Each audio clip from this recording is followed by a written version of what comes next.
Yes,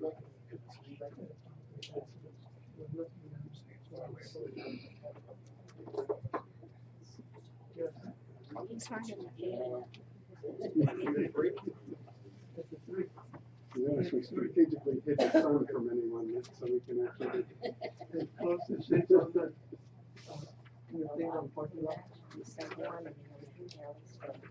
Where's the camera? Okay. Good afternoon, everyone. It is my at 3 p.m. on March 12th, and I'll turn it over to the school board to gavel. It's not here, thank you. I'm sure I would not catch it. I said it right before. I'll call our meeting to order as well. Now we're to start. I thought we would sing the national anthem. How about we just do the pledge of allegiance?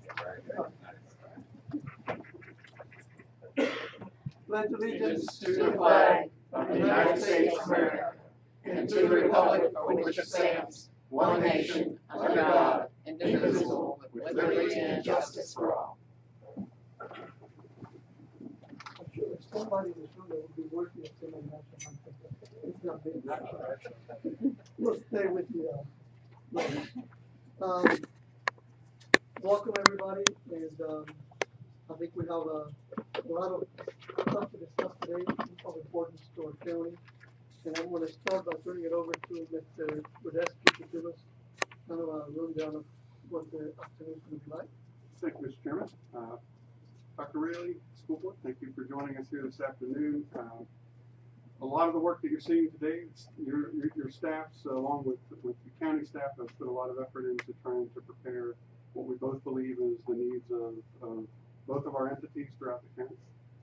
There is some disparities between what was introduced in the school request, and we have plenty of time today to set that discussion. And really appreciate taking the time to do this. So it's obviously much better when we're all communicating and working towards the same shared goals. So, just to lay the format out for today, the agenda has one item on it, but there's a lot that we're actually going to accomplish or intend to accomplish when we go through this afternoon. We're going to start with the county school overview of the CIP, just so you also have a perspective of the broad county needs. Barbara's going to walk through each of our functional categories. Our intent is to highlight the changes from prior adopted 5-year CIP. And we're certainly here. We also have department heads from the county and division directors to answer any specific project-related questions. And so we're willing to go to whatever level the board feels necessary to address any of your concerns. And so Barbara's going to walk you through really what was requested and changed over the 5 years. We will go through utilities and then go to the school side of the CIP. Once we complete the schools introduced CIP in my introduced budget, Dr. Raley has a presentation to share with you to give the overview of the school's request. Once we get done with that and have some dialogue, depending on where the boards would like to go, we have some alternatives for your consideration that we'll have an opportunity to talk through.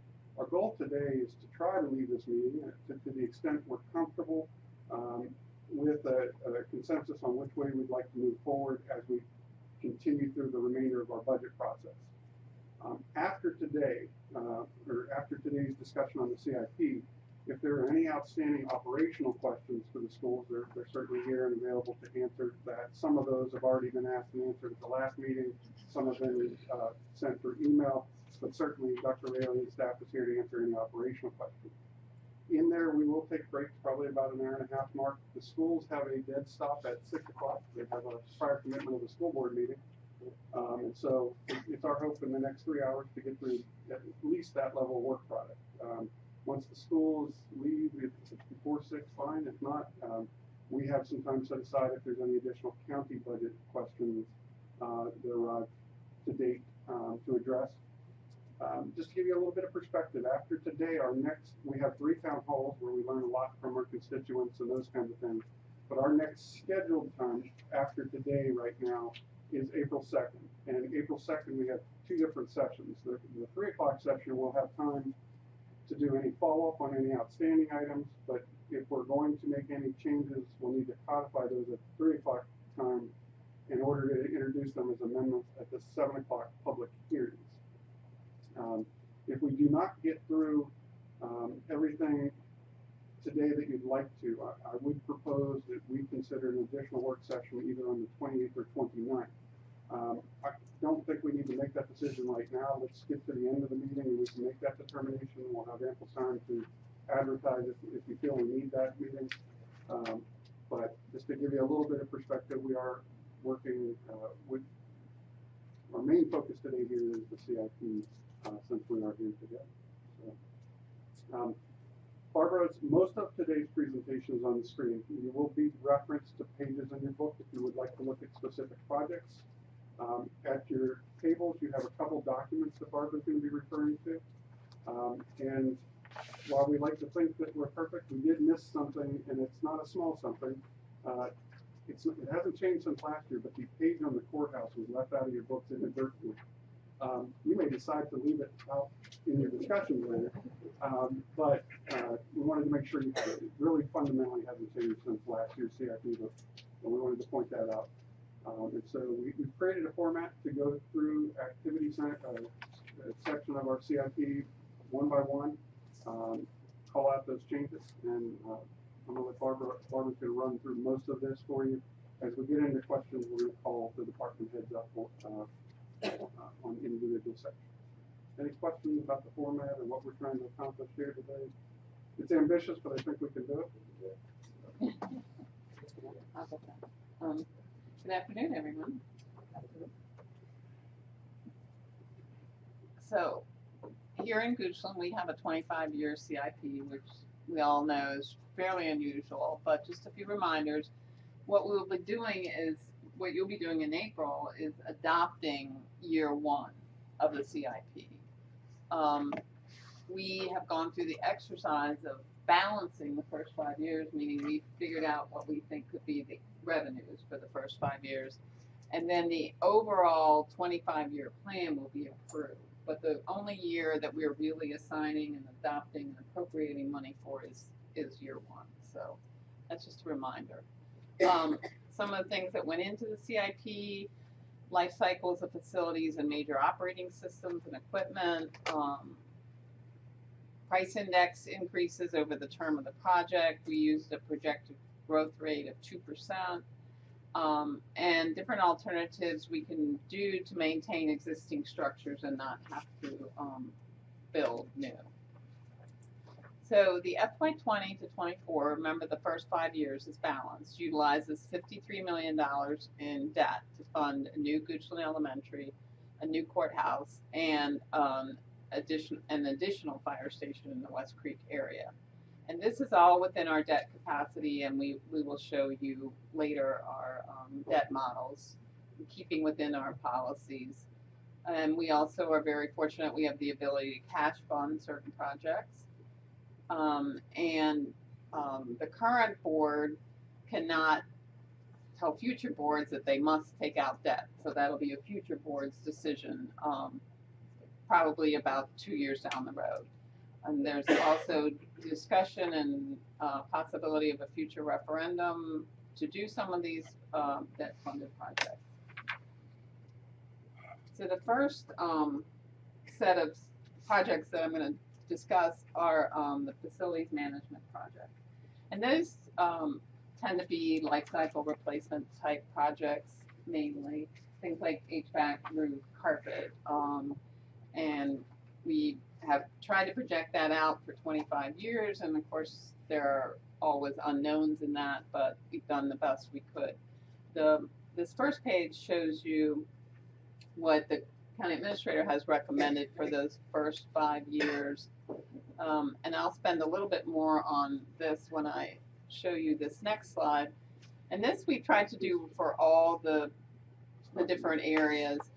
we presented the 5 years, but we have broken it into, well, what did this look like last year? Because last year we went through all this, we discussed it, we spent a lot of time on it, and so what did it look like last year? What are the requests this year?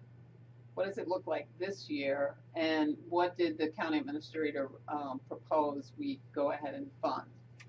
So you'll notice in facilities that facilities and ground maintenance is always in there, and that's for some of our smaller projects that don't rise to the level of a capital project on their own. County vehicle replacement is always in there. Facilities takes care of our fleet, and we have a replacement cycle planned out. Countywide fuel management system is a new project, not new to the CIP. It was in last year's, but it's a new project to the county, which we hope to start next year. And then the only change that you see across the 5 years is the fourth line down. It's general services equipment replacement. They would like to replace a tractor in FY20 and a backhoe in FY21. All the other projects you see in the 5 years, again, for the most part, are replacement cycle type, with the exception of FY23. There is an East End mini convenience center plan. I do go on to show you the next 20 years, but I think that, you know, we want to focus on these first. Yes. So, are there questions on these specific projects? Mr. Chair, if you don't mind, we can maybe just ask a couple quick questions. Here we go, and then we will circle back. Couple real quick questions. County vehicle replacement, 80,000. Does that keep us on a steady state replacement cycle? And if we did that every year, then we would be able to replace. So it won't be any lumpiness in that. Yes, sir. That does the leveling for us, so we don't have peaks of replacement years. Two things on that. One is that you could argue that during the good times you won't replace, so that in the bad times you can cut back a little bit and not impair level of service. Second thing would be that as the county grows, we need to add vehicles. So the same replacement doesn't get us to where we need to be. So I think over time, whether it's every 5 years or 10 years or something, we need to escalate the replacement cost because we're gonna have more vehicles. So those are my two comments on that. Might over replace during the good years, so we can buy ourselves big time. They've dropped the average miles during the good years, so during the bad years, we can run miles up a little bit. That's no fun. So those are my two comments. And we do have that amount increasing as you go out further on the 25-year plan. Thank you, Mr. Chairman. So what we have, excuse me, sinus stuff's going on. All right, so we have last year's numbers, the request, and then county administrator proposed. And you have a category, you have a year, but the total, you're only totaling the county administrator, right? And not last year or the request, They're all totaled at the end of each section, the slash line, if you look down at the, right, but not the, So it's right on The very bottom of that on the paragraph. sheet is not the grand total. is Okay. revenues, Ms. Foster, at the very last section is revenues. And so, yes, we've only balanced the revenues to the county administrator proposed. Okay, but the total of all county projects, right? But we have that for the county administrator proposed, but we don't have the total for last year and the request, right? And we're not showing that Well, anymore. they're balanced, right? Right, we didn't try to balance last year's request and this year's request, we just balanced. Those are the revenues that would pay for the county administrator's proposed budget. Yeah, I guess You can't see the difference, you can't see the, how much it's changed. if you forget about trying to balance it, just want to know what the nominal level is. Right, exactly. How much has it changed? Has it grown, is it less from last year? I think I know what you're saying. Yeah, forget about the revenue screen, talk Yeah. about the it's expense. grown, and we can certainly, I mean, I can do math, and we can't do it. Right. But it's the stuff to look at, and we're looking at that. Okay, go ahead, thank you. we can get that for you relatively. I can do that. Actually, yeah, the difference I see in under this county is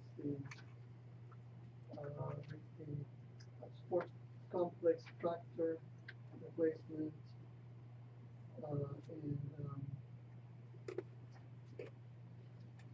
no, the Yeah, request IT is, is, yeah, the uh, request is higher than the.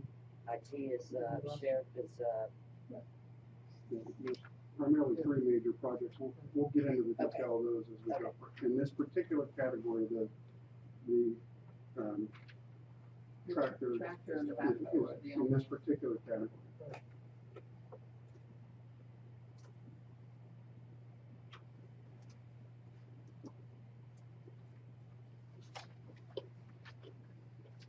Any other comments? it's, If what you're going to see next, just to keep, this is how we're going to walk through each category this way. Each category, in the most part, has a 20-year plan after the 5 years, so really 6 through 24. We did not plan to spend a lot of time going through those years here today. I will call your attention, especially because we've talked a lot about it, particularly in transportation. When we did the major thoroughfare plan, we changed a lot of projects. So many of the projects that were in the old 25-year CIP dropped off because they were no longer identified in the new major thoroughfare plan. And staff prioritized roughly the top $250 million worth of projects, give or take. There was, well, and that was to prioritize I that. know, I know.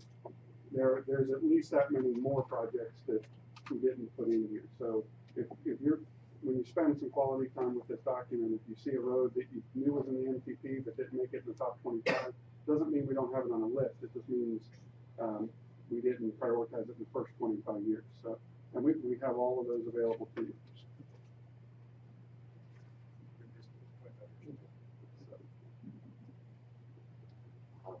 All right.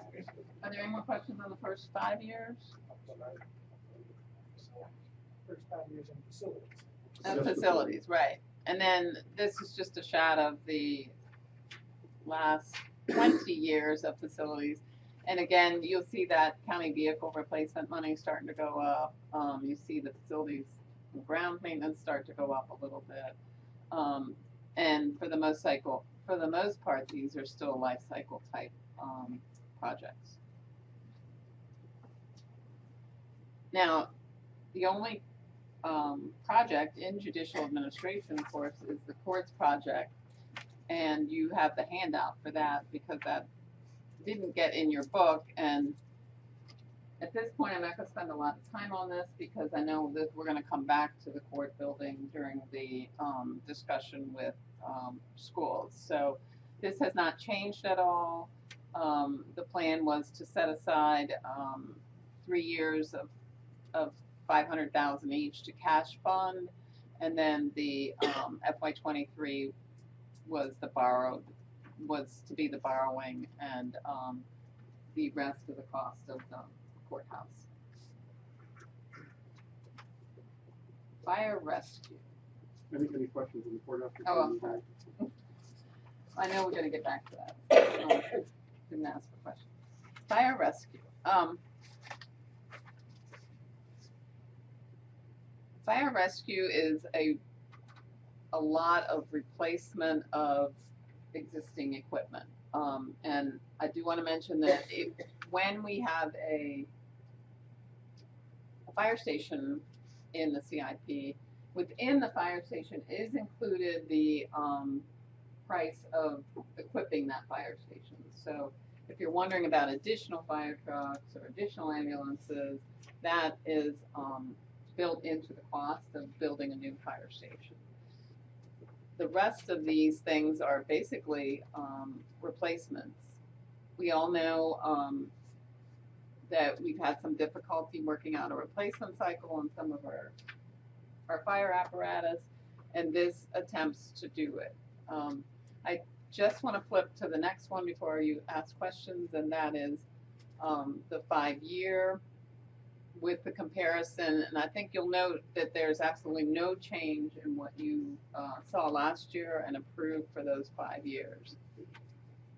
Also to note, there are additional fire stations built, but those are way out beyond the 5 years. The only fire station that is in this one is the West Creek Fire Station. And again, we are setting money aside so that we cash fund a portion of that. So we set aside 500 this year, and the intention was to set aside $2 million altogether, and then to,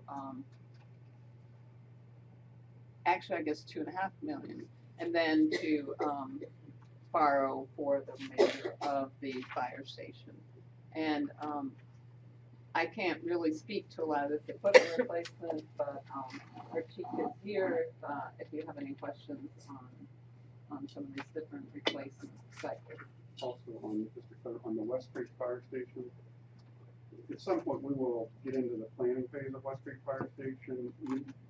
When we projected this budget, we knew that there could be different utilization of this station against, for instance, what Company 6 was. We may want to have future substations in this building. We may or may not want community rooms, and in that planning, that'll allow us that flexibility. So we did have the funds here a little higher than what you saw at Company 6. Some of that's taking into account that it'll be built, 4 to 5 years beyond when Company 6 was built. But it does have some flexibility for us in our design and planning of that facility to add some functionality that may not be exactly the same as Company 6. Well, that planning exercise will take place in the next few years. That station would also require all new equipment. And that budget includes the initial ambulance and tanker for that building in that budget. On the operational side, have planned, the plan that the board had seen on adding staff per year also plans on upstaffing the West Creek station as we add to our personnel by the time it's operational. And so we're planning appropriately to make sure we got the bodies to run the station. We're not just building the building. And we have not had any discussions about, we're not replacing an existing station, so there haven't been any current discussions on the volunteer arrangement with the new station, but there's a good chance there'll be that opportunity as well. We just haven't gotten that far down the road. One other question, Mr. Chairman. I think we had talked about purchasing land beyond West Creek for fire station. That's years out, right? That's 6 and beyond. No, ma'am. We actually, in current fiscal year, have funding for a replacement Company 2 station and a District 2 station. And so it's our hope that, if not by the end of this fiscal year, shortly thereafter, we will hopefully have identified some options for that. That will be included here. That's, yes, shown in the previous funding column, first column. Actually, just to be clear, that 500 wasn't for that. No, the bottom, at the bottom, District 2 area, Oh, okay. and number 2 Yeah, column. thank you. I'm looking at the new sheet.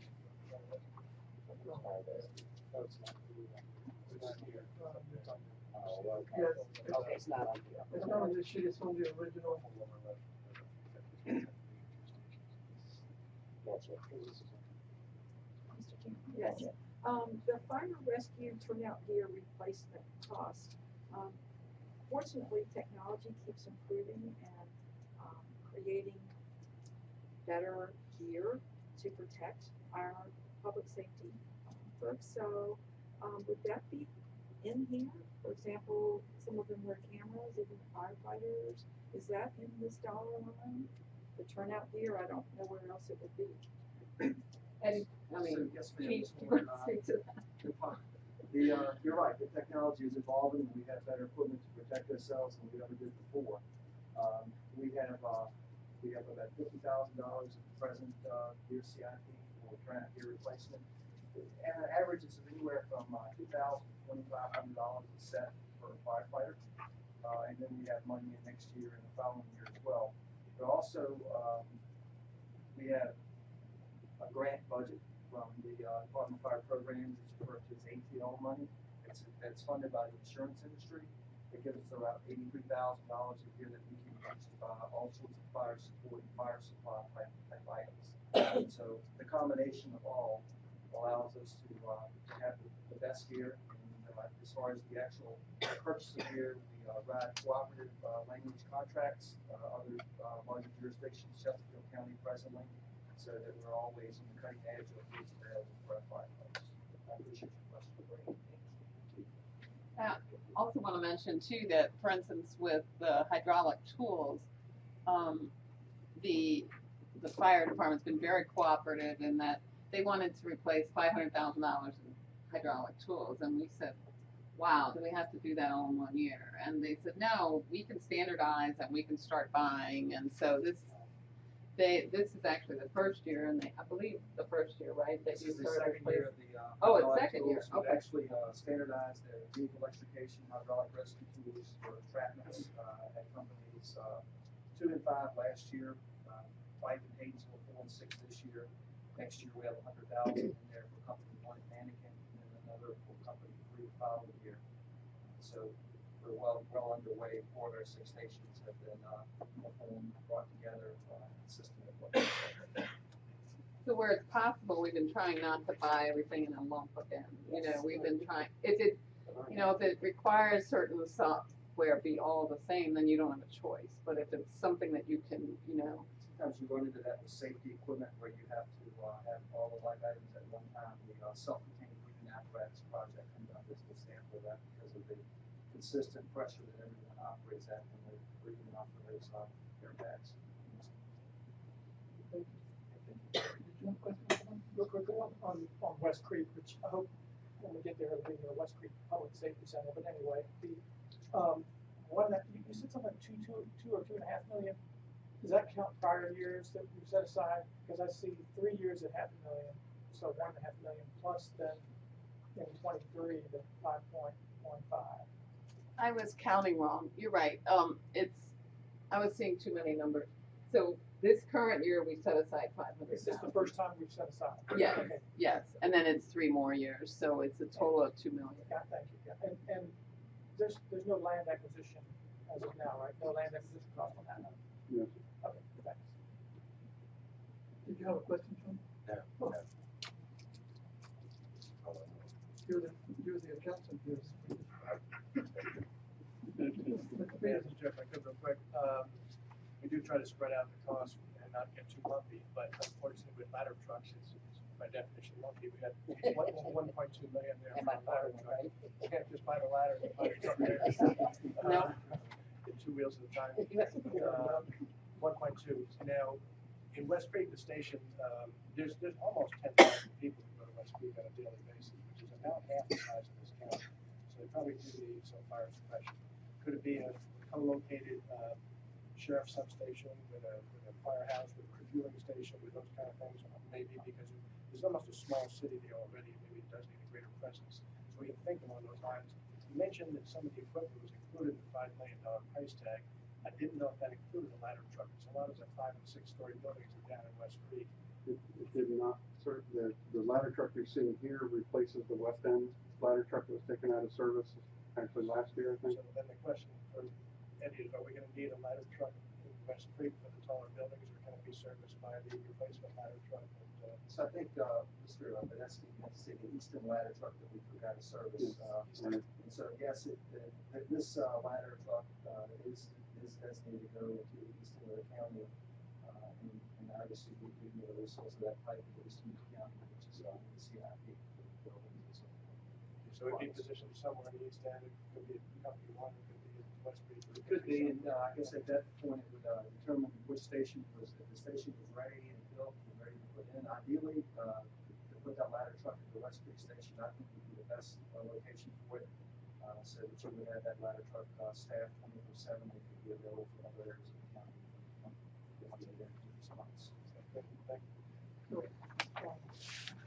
Yes. So we have a ladder truck now at company 5. Right, so we have a ladder truck now at company 5. It also has some age on it, 20 years plus, but at the same time, it's in good condition. We'll have to look at that down the road. Obviously, we have buildings in this part of the county, school, BCCW, community college, and so forth. It's not about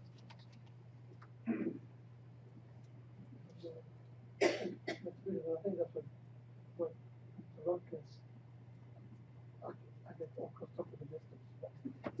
Anyway, what Mr. Lumpkins was talking about having a public safety is just kind of a combination, fire station, emergency center. So it's important that they communicate since they go out and join calls together a lot, and some of the same issues come up. And it might be helpful if the sheriff can have a substation at East End, there's a lot of calls happening.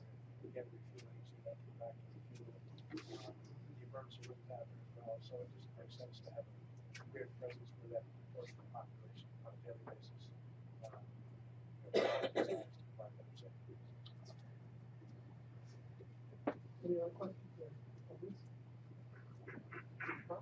Okay, and then, just briefly, the last 20 years of the fire, again, a lot of replacement cycle, and then down, well, you can't see it on here, but on your sheet, hopefully you can see that, a lot of, additional substations, fire stations are, planned for the out years.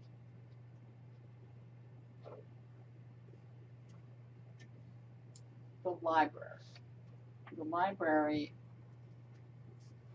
the only thing planned, well, there's actually two things. So, the only plan right now is in East Goochland Library in FY37.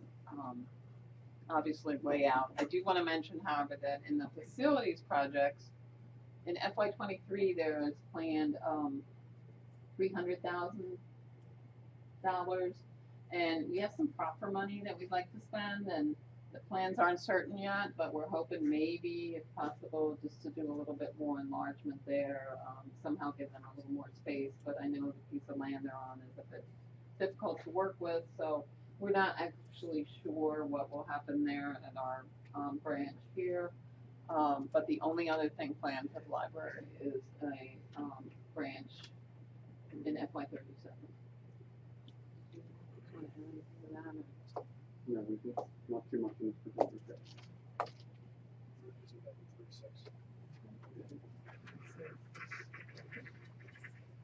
Parks and Recreation.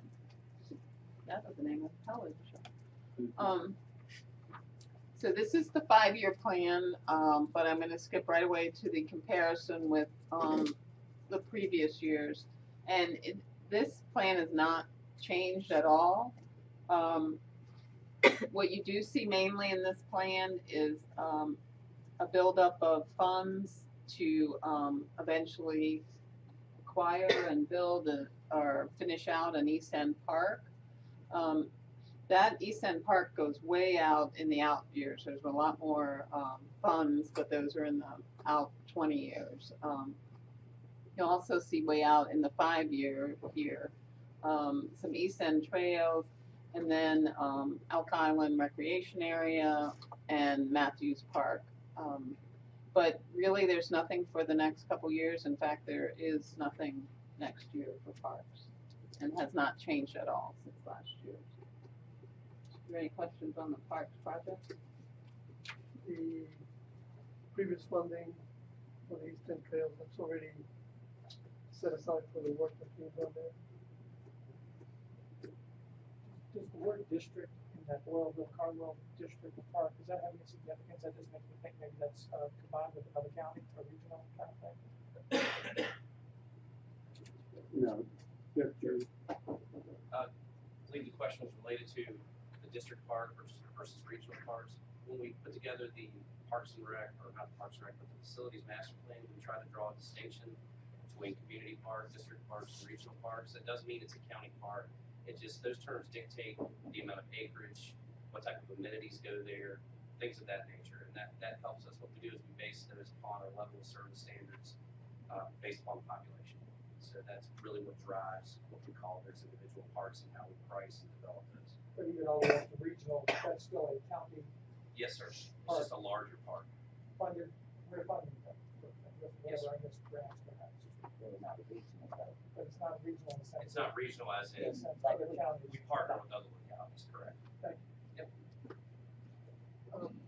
Question on that one, for the Eastern Trail there.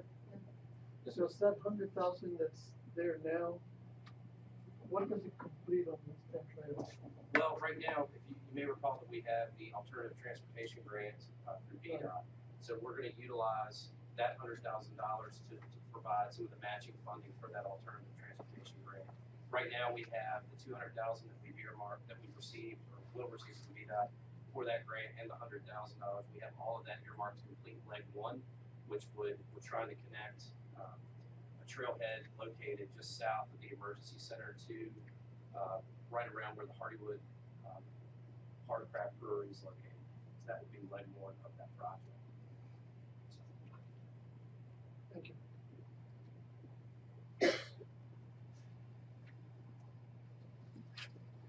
And you can see in the outer 20 years, there is a lot more involved in the East End Park and also in the East End Trails.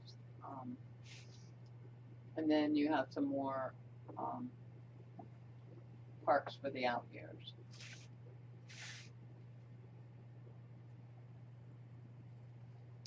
IT, or IS. Again, a lot of what is in IT department, CIP, are recurring expenses that happen every year. The recurring PC refreshes, server refreshes, network equipment replacement, those are all things that you'll see in the CIP each year. I'm going to go to the next one that shows the 5-year comparison, because there are quite a bit of changes from last year's request to this year's request. You can see recurring PC refreshes, server refreshes stayed the same. Network equipment, the price went up slightly on that. We have previously had a document management system in. It's 2 phases. The first phase in FY20, and then the second or completing phase in FY21. Something new this year is the voice over internet cloud phone solution.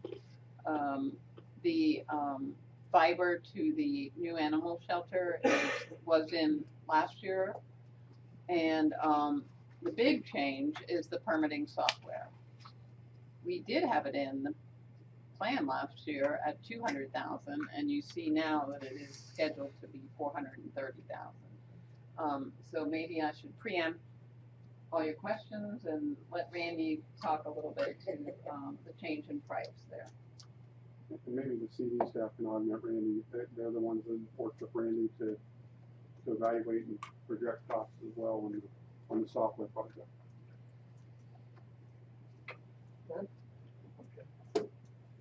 Okay, so I got this from Sarah. She's here. We had a team project vendors and evaluated different vendors. And the main 3 reasons for the cost increase was that after evaluating and talking through with vendors, we needed to convert our current data into the current system to the language of LDO software. At roughly $75,000 needs converted. The second one was we needed some additional server space for our SAMs to handle the load with the vendor that they came up going with, and that's an additional $25,000. And then the third one was when she initially put that number down, estimated it, she didn't really know what she needed out of the system. After talking to the vendors and getting the presentations done, she realized, yes, we wanted this in the system to be able to better serve our citizens. And there's additional features and the cost of it as well.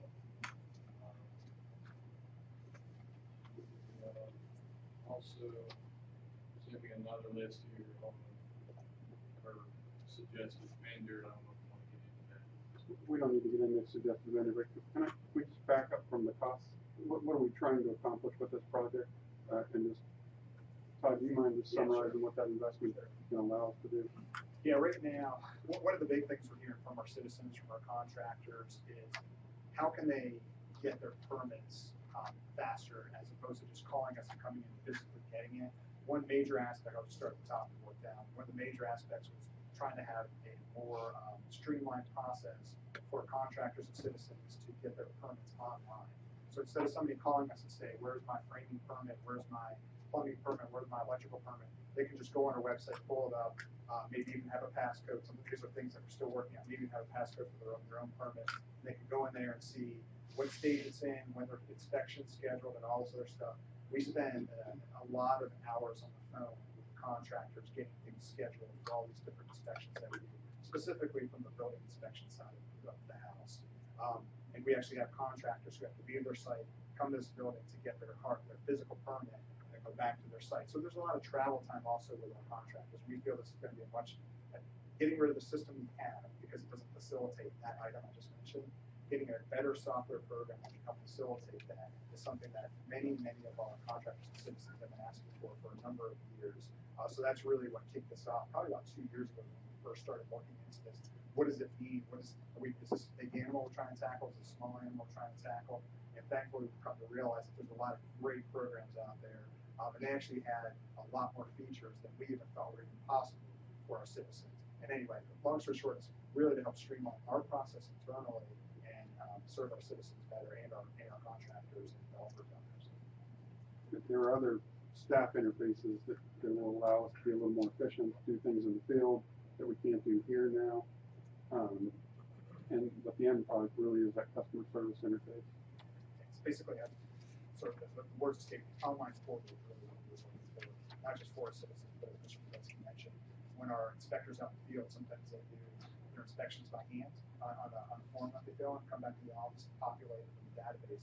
They can do that in the field. That way they're saving time, thereby allowing us to do maybe another inspection that day that they weren't able to get to. So it frees up our time as well. I guess my question is not so much about the amount, but how far we were off in estimating it. And I guess, have we even done any research on it, or? Yeah, so the big one that Randy mentioned was the first one. I'm not a computer software internet guru by any means, but it's very rare that a computer software program doesn't map to other programs relatively easily. Unfortunately, the program we're using doesn't do that.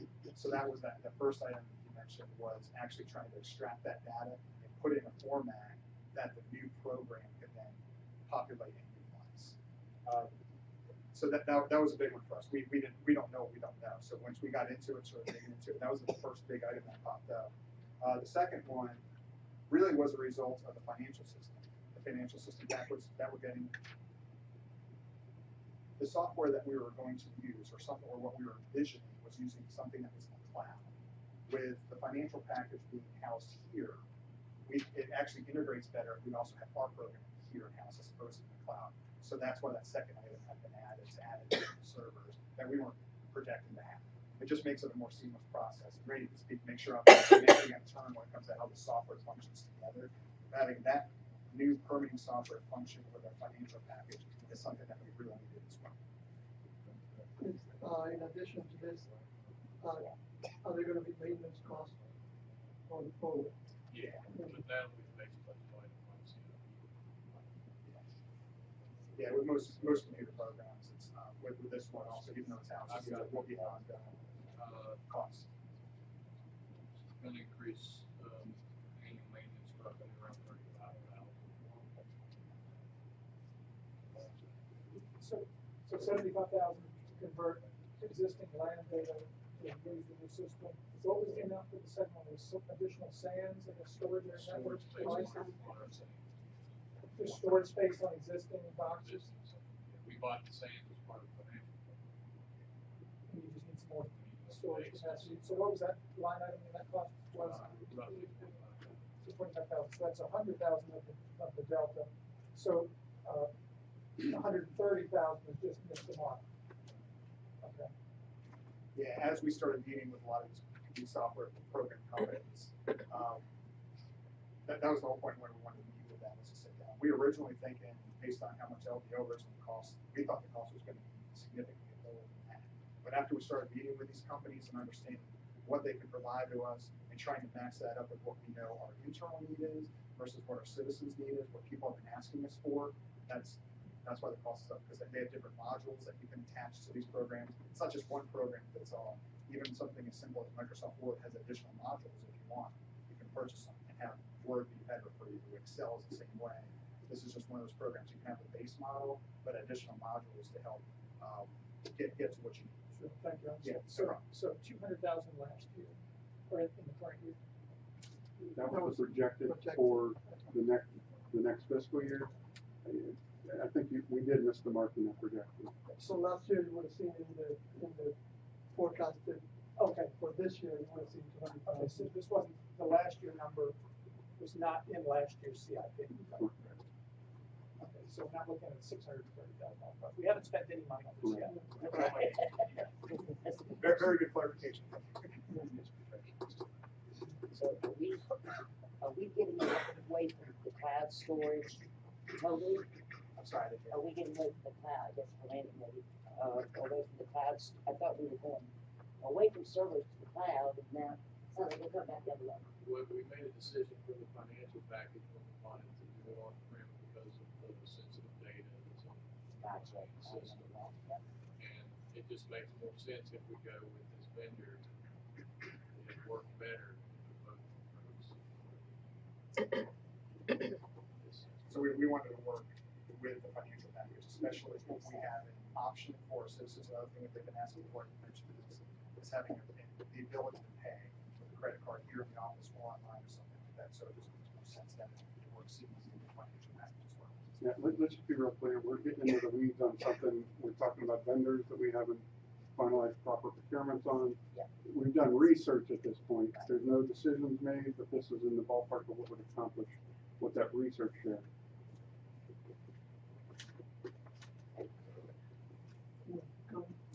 Just real quick, so it would be fair to characterize that community development software as creating a bigger pipeline to process more requests for inspections and permits, faster, easier, cheaper, and better, provide better service going forward, so that as we have a bigger installed base for renovation, we have more new construction, that we can perhaps handle more inspections with perhaps the same staff. See, when I come back to IT, expenditures in IT should drive efficiencies. Yeah, if we're investing in technology, there should be some savings somewhere. And it would be fair to characterize that by doing this, we can faster, easier, cheaper process more applications, building permits and requests going forward, so that we take some pressure off hiring additional staff. Certainly. That's good. Okay, the second one real quick was to touch on the radio station. I'm not sure I was familiar with that project. Yeah, and actually, it's in next year because the AM radio station, I think most people don't know we have an AM radio station today that's sort of inoperable. If you drive through the county, you'll see signs, tune into this channel. Well, don't today because it doesn't work. And even though technology has gone so far and we've upgraded our radios, we did, in talking with Chief, actually Chief McKay, but Eddie and I have talked about this as well, is I don't think we're quite ready to abandon that technology yet. Even we have alternative means of communication. We have relationships with ham radio operators. Shortwave AM radio is still a valuable tool in power outages and all those kinds of things. That project, not the coming fiscal year, but the following, would actually allow us to return on system that we have today back to an operable state, and then we'd maintain it as we move forward. Unfortunately, the one we've made investments in was not maintained, and that 50,000 is probably a little higher than it would have been if we would have maintained all along. And so it's one of those systems that, in our discussion, was worthy of still maintaining. Emergency communication or backup, or what was it for? It's to communicate with citizens when most other means of communications are gone. Most people, even in power outages, have access to AM band radio. Even when your cell phones are not working, you can still tune into that to get emergency communications. That's the primary function of that tool. Those citizens that still have an AM radio. Or AM radios, that's another point. There's something to look at, I guess. Any other questions?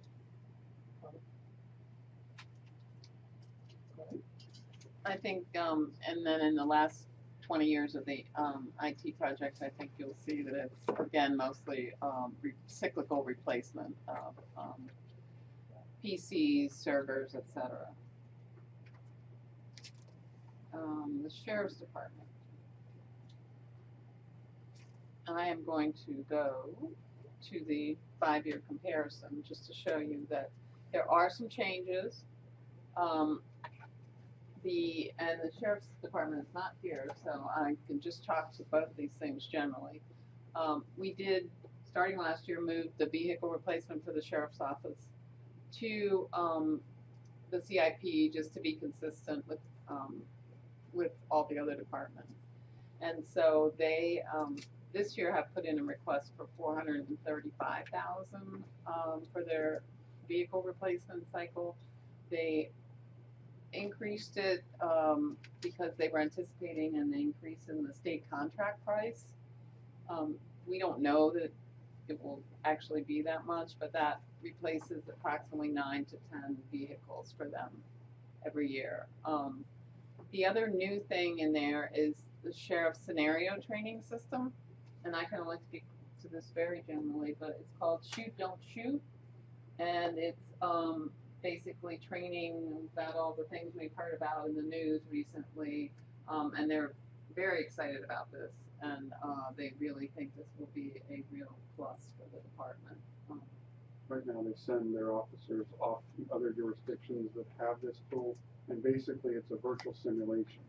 So you'd be looking at a screen like this, and you have a sort of like a laser gun that you point at the screen, and they go through different scenarios of people popping up that somebody may be reaching for their wallet versus a gun, and you go through these scenarios to try to train yourself how to respond appropriately. I'm familiar with this tool because Hanover County has it, but they have not had it here and have had to send their officers away for this training. So on that, is the change is not, they don't want any more additional vehicles from what they were before. This is just this jump is totally a projected price change. Yes, it is. And you said 8 to 9 vehicles. Yeah, it at depends on the price. 8 to 9 vehicles. It's every usually year. 9 vehicles every year. Is that historically what we've been doing, about 8 or 9 vehicles a year? Well, they have sort of a catch-up period because during the downtime they were not able to replace many vehicles, but now they're in a pretty good place in terms of replacing. And the sheriff's not here to address this, but they've changed their vehicle type too, if you've noticed. So they're in mostly Explorers now. And at one point they were in sedans, so there was a price differential when they switched fleet type. I calculated about $48,000 a vehicle.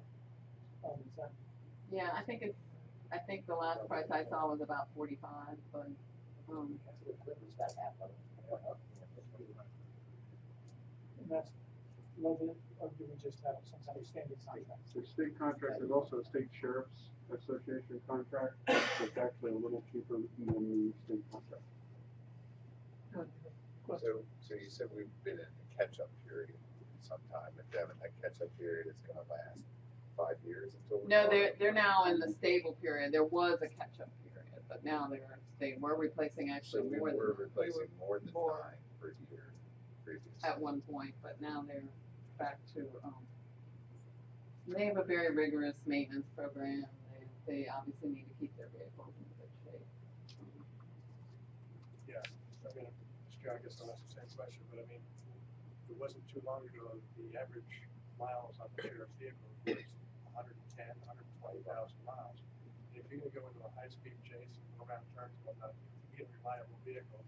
So we did do a little bit of catch-up, but again, my question is, whenever the good times arrive, we need to replace more than that, because next downturn will be another cash crunch, and they'll need to run the miles back up again.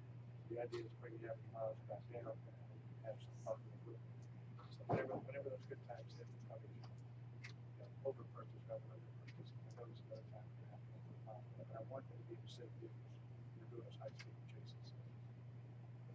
In our discussion with them, if we can maintain this level of replacement, they would have a pretty sound fleet overall.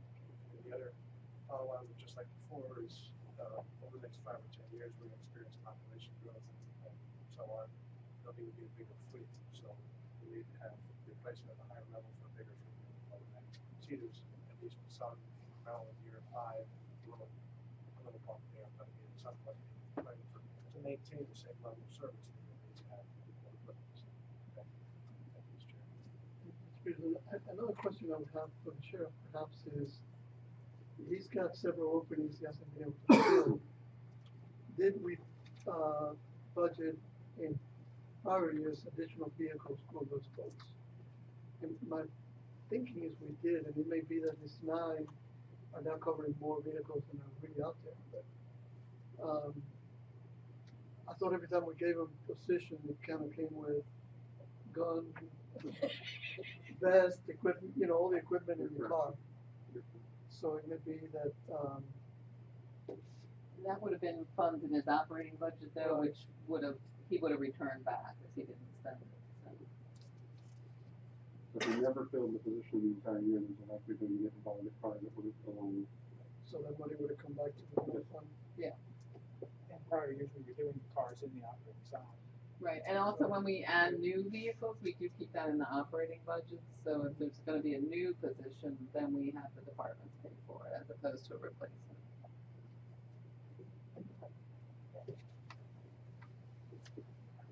And I think in the out years, you'll see it's, replacement of weapons systems and, public safety upgrade. That was, we're not sure when that will come, but that was sort of a estimate of, you know, when they decide that we need an upgrade again, which is what prompted the, our original project in the first place, but it could be 37, it could be 47. Transportation. I'm gonna again flip to the 5-year difference. And actually, you don't see a lot of, there's not a lot. In fact, in FY 20 and 21, there were no projects. And now you see that they are requesting Patterson Avenue and FY 21, they're starting the work on the Hockett Road realignment.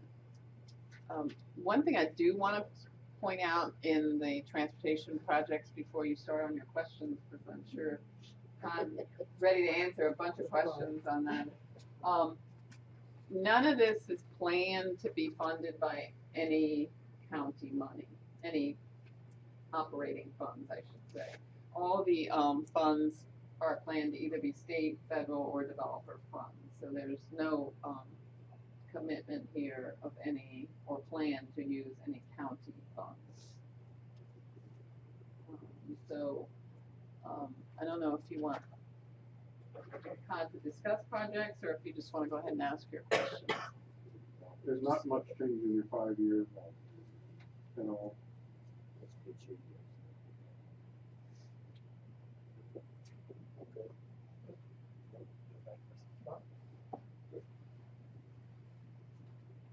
All right.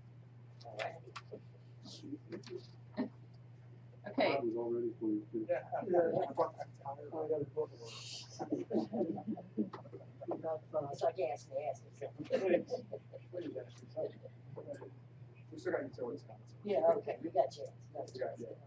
We're actually through everything except education and utilities. So this, not to confuse things any, but this is what the county administrator's proposed budget. This is how the 5 years are balanced. So just generally, you'll see that every year we put in a certain amount of operating funds. Those are funds that come from the general fund and the operating revenue. Those are the replacement, the cyclical kinds of things like facilities maintenance, vehicle replacements, server replacements. We do have some use of proffers. On the proffers, we don't plan to use proffers that we haven't received. So if you see the use of proffers, it's because we've already collected those proffers. Grants and donations, that money is actually, that's the road money, the 255 you see in those years, that's all road money. And then for FY 20 and 21, you see that a big part of the CIP is funded with reserves, or what we hope will be assigned money in our general fund. And then, because we just don't know what's gonna happen when we get to 22, 23, and 24, we call it contingent on previous year's earnings, because we just don't know at that point. That's a little too far out. This does contain about $53 million in debt for the 2 years of 22 and 23, and that is how this CIP is funded. And when we get into more discussion of education, we can talk more about the funding. I just wanted to point out to you this chart that lets you know, may be confusing, but lets us know that we are actually setting funds aside so that we can level out our debt service at approximately $3.9 million. So we are making plans. We already have set aside funds, and we will continue to budget for, because we know some of the school debt is going to drop off. That's the yellow, the current debt service. And then we know we're going to take on new debt. Again, timing is everything here. It could be that for whatever reason we decide that it's pushed out another year. Those are all things we can't really say right now. We think it's 2 years out, but as it gets closer, we can refine these projections. Mr. Chair, if I could, yeah. So the red line, just the folks, the red line is what we're setting aside every year. So it's a very stable budgeting process. There's not a lot of volatility in that. The blue is the new debt. You can see that if you shift that 1 or 2 years, you go back down to 1 or 2 more steps on the yellow, it shaves off that peak debt service.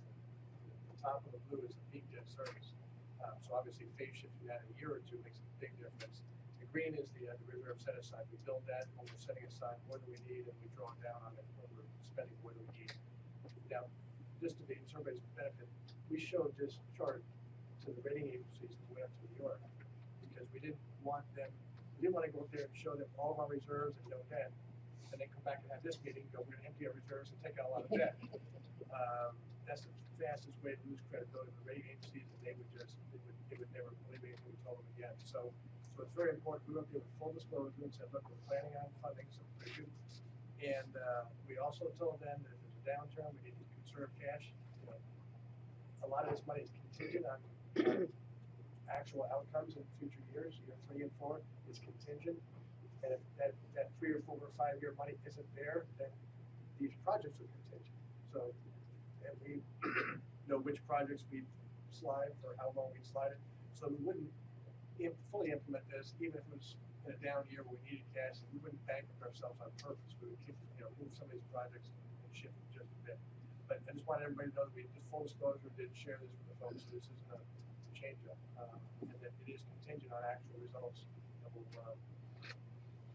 we'll take things as they come. Just the way that Eisenhower said, plans are worthless, planning is everything. The plan to fail. After the first shot, the plan's gonna be thrown out. I get all those kind of things, but the idea is we just want it to be disclosed, full disclosure, be transparent. We don't want to lose credibility with the rating agencies. So that's our current plan. Again, it's very sensitive on current revenues, and it's also sensitive on the timing on when you incur that new debt, because we're paying off the old debt. But if Barbara, just again to confirm, if we did that new debt, we would still conform with our current policies on debt service payments. So, Correct, so absolutely. it's not taking us out of compliance with our current policies. Okay, that's all I have, Mr. Chairman. If I may, you mentioned that the proffers that you are showing being used in 21 through 23, yeah, 20 through 23, are dollars that are already collected. So that's Correct. $1.5 million that you already got sitting somewhere. Right. And the next dollar of proffers we collect will then theoretically be a part of some future spending Right. to help alleviate either inflation pressures, Right. new needs that pop up, that sort of thing. Right. Right. And I didn't get into all the details, but we can only spend the proffers on certain projects. Exactly. So we try to spend them in as timely a manner as possible, because I forget what, 7, 10, 12 years. So we don't want the money just sitting there and then lose the ability to use it. So this is applying it to the projects that we can apply it in the amount that we have. But, you know, if proffers start really rolling in, you know, then that will change this plan for next year. Let me ask you a question, just for clarification. The profits are only received when this occupancy permit is issued, correct? Correct. So we have H.H. Hunt and we have Peters Branch and all those big subdivisions approved, and until they get an occupational permit, we don't collect any of the profit money.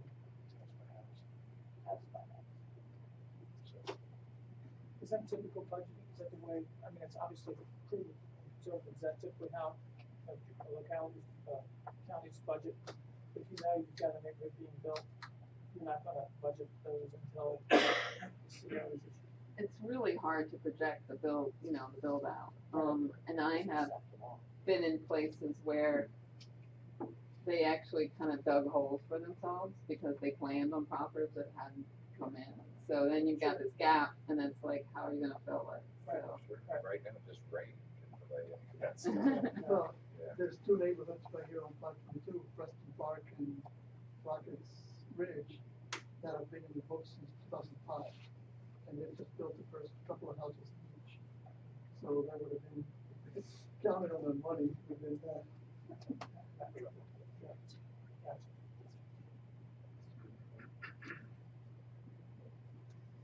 But how many, 2,400 or so already approved lots, so a lot of profit money. So that diagram right there, that's the whole county exclusive of Oak Creek District, right? Correct.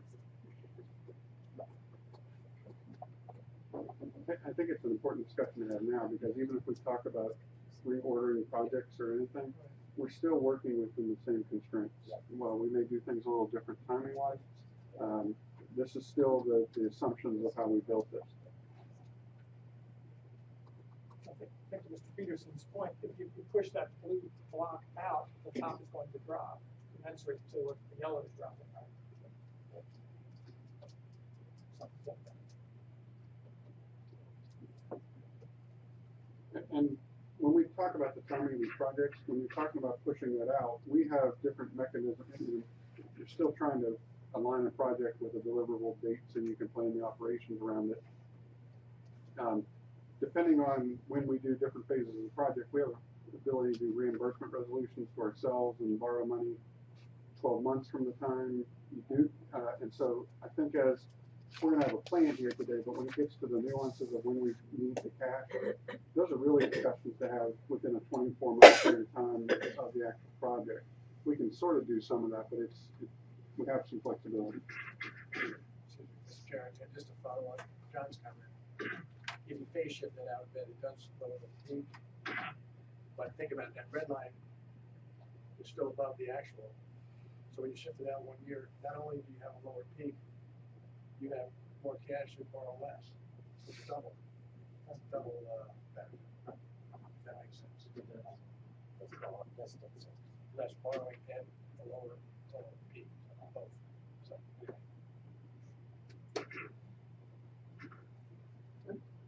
Okay. Thank you, Bob. Yep. Oh, it's all right. I'm sorry. I'm sorry. It's a good chance. So then, thank you for answering about the proffers, but then this last line that you've got here, contingent on previous year's savings, that's some pretty significant dollars out here in 22 and 23. Does that mean that we should expect potentially a change in approach to operational budgeting in 21 and 22?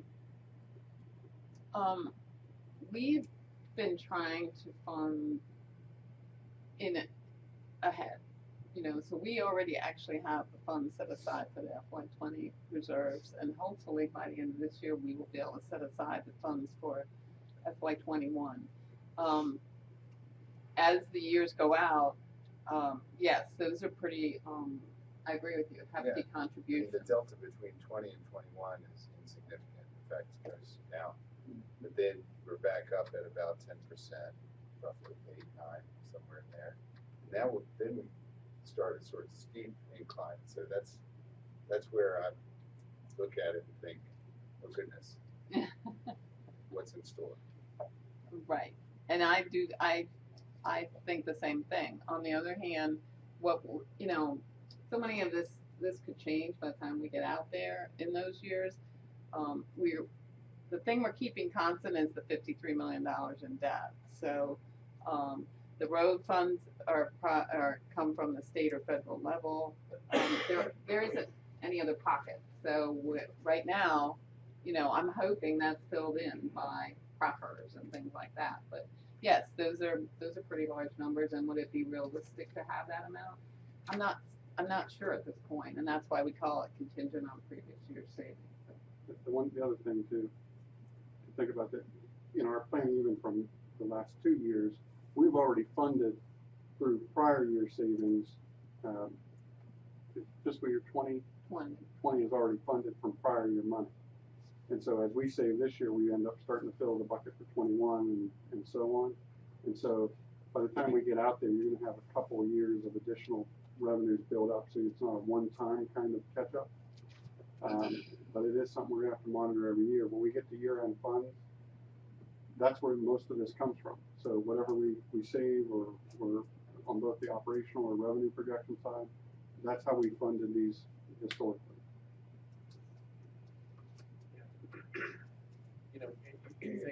You think that budgeting would be more precise, but there are so many variables in here. Could you, over the last 5 or 6 years, just give us the general range of bank tax? Bank stock tax receipts. It's gone from like 500. It was at one point, I think its highest was 2.3, and then I think its lowest has been 800,000-900,000. So we get 3 million and we get 800,000 that's on bank stock tax. And we have no idea until it rolls in what it's going to be. Should we budget 3 million or should we budget the 800? And then we budget 800 and 3 million because you go, what's wrong with your budget? Another one is we assume that all our positions are filled all year long. At the end of the year, you say, let us turnover, and some people decide what they do. But should we budget for not filling all our slots? So at the end of the year, it kind of makes us look like, what are you doing? But at the same time, we're doing what I think is prudent, really conservative. And the downside of that is at the end of the year, we go, well, how do we spend this extra $2 million? That's the downside. So when we say contingent, we're hopeful it'll be there, but we really don't want to count on it being there. We're hopeful it'll be there. Maybe we need more, maybe we need less. But we do the best job we can in terms of trying to anticipate on a fairly conservative basis. We know at some point that folks can get pulled out from under us, but at some point, and then if there is some positive surprise, if we see a negative surprise, you're $2 million short, then what do you do? So we'd rather have the positive surprise than the negative. Is that a fair characterization of how we're budgeting? Yes, very fair. And all of that is what led to my question, because we're at about 20% increase between 20 and 20%. Right. Delta year over year. Yes. We're at an increase of about 20% in there. So that's why I was asking. Usually why the drop in grants and donations though? Well, that's probably why you have to most of still. the grants, looking at grants and donations, the main dollars there, it seems to all be transportation. It's right up above. I think that's based on when the projects are expected to be done, not when you count Absolutely. Again, that's not counting dollars. that money from the job. Who's not counting money?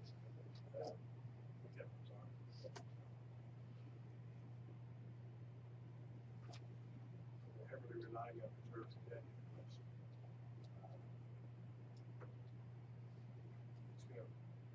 I guess in doing that, we're using up some of our flexibility to adjust going forward. Right, as long as we're filling it back up every year, it's working. But we know that. As long as. Correct. So just after you do that at 23, you have another earthquake like Mineral in one of our schools today, But you see what I'm going, it just takes a little flexibility to accommodate whatever comes forward. You just get flexibility here, but I think it's important. These projects are all important projects. And I think that actually sets up the later discussion. because it's critical to know as we're planning this 5 years, we know we got some projections and this is gonna be tight to hit this 5-year projection. But the projects in year 6 and beyond are truly planned projections. And so a project that shows up in year 6 on here, we have not figured out how we're funding that. So if it's not in the 5-year and it's a heavy dollar project, for instance, the high school project before, the majority of it was in year 6, 7. We had a few dollars in last year's year 5. At this point, anything beyond year 5 is truly a projection and may require additional revenues to be identified for it, additional debt. And so I think it's critical for us that whatever projects are in the 5 years are truly our 5-year projection top priority.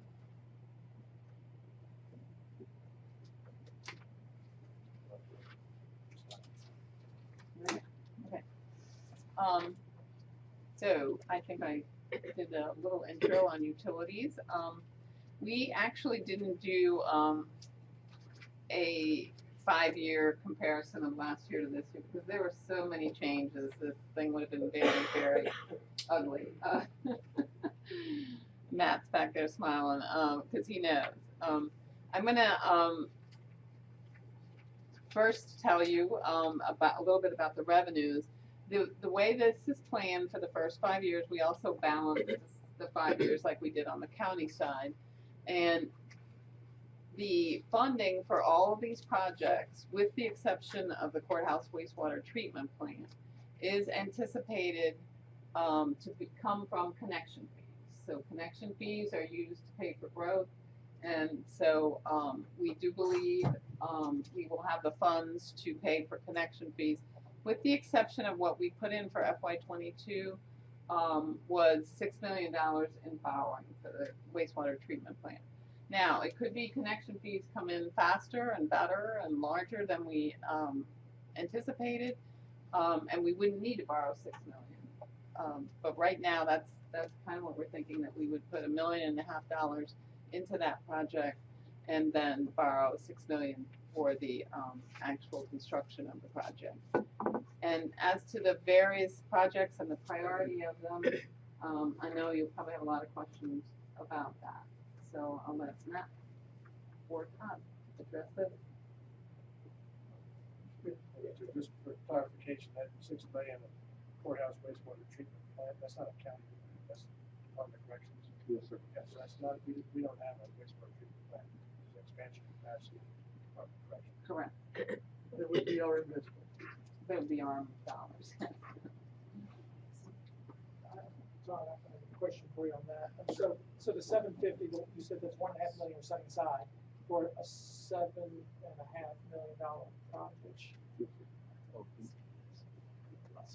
Okay, that's probably pretty close to what we've been talking, the numbers we've been talking about for a while. Yeah. So then the 715, the interceptor upgrade, that's basically very related to that, isn't it? Yes. So, Yeah, it's this all project one is system. getting close to like over 8 million now, and I guess I had in my mind like 6 to 7 million.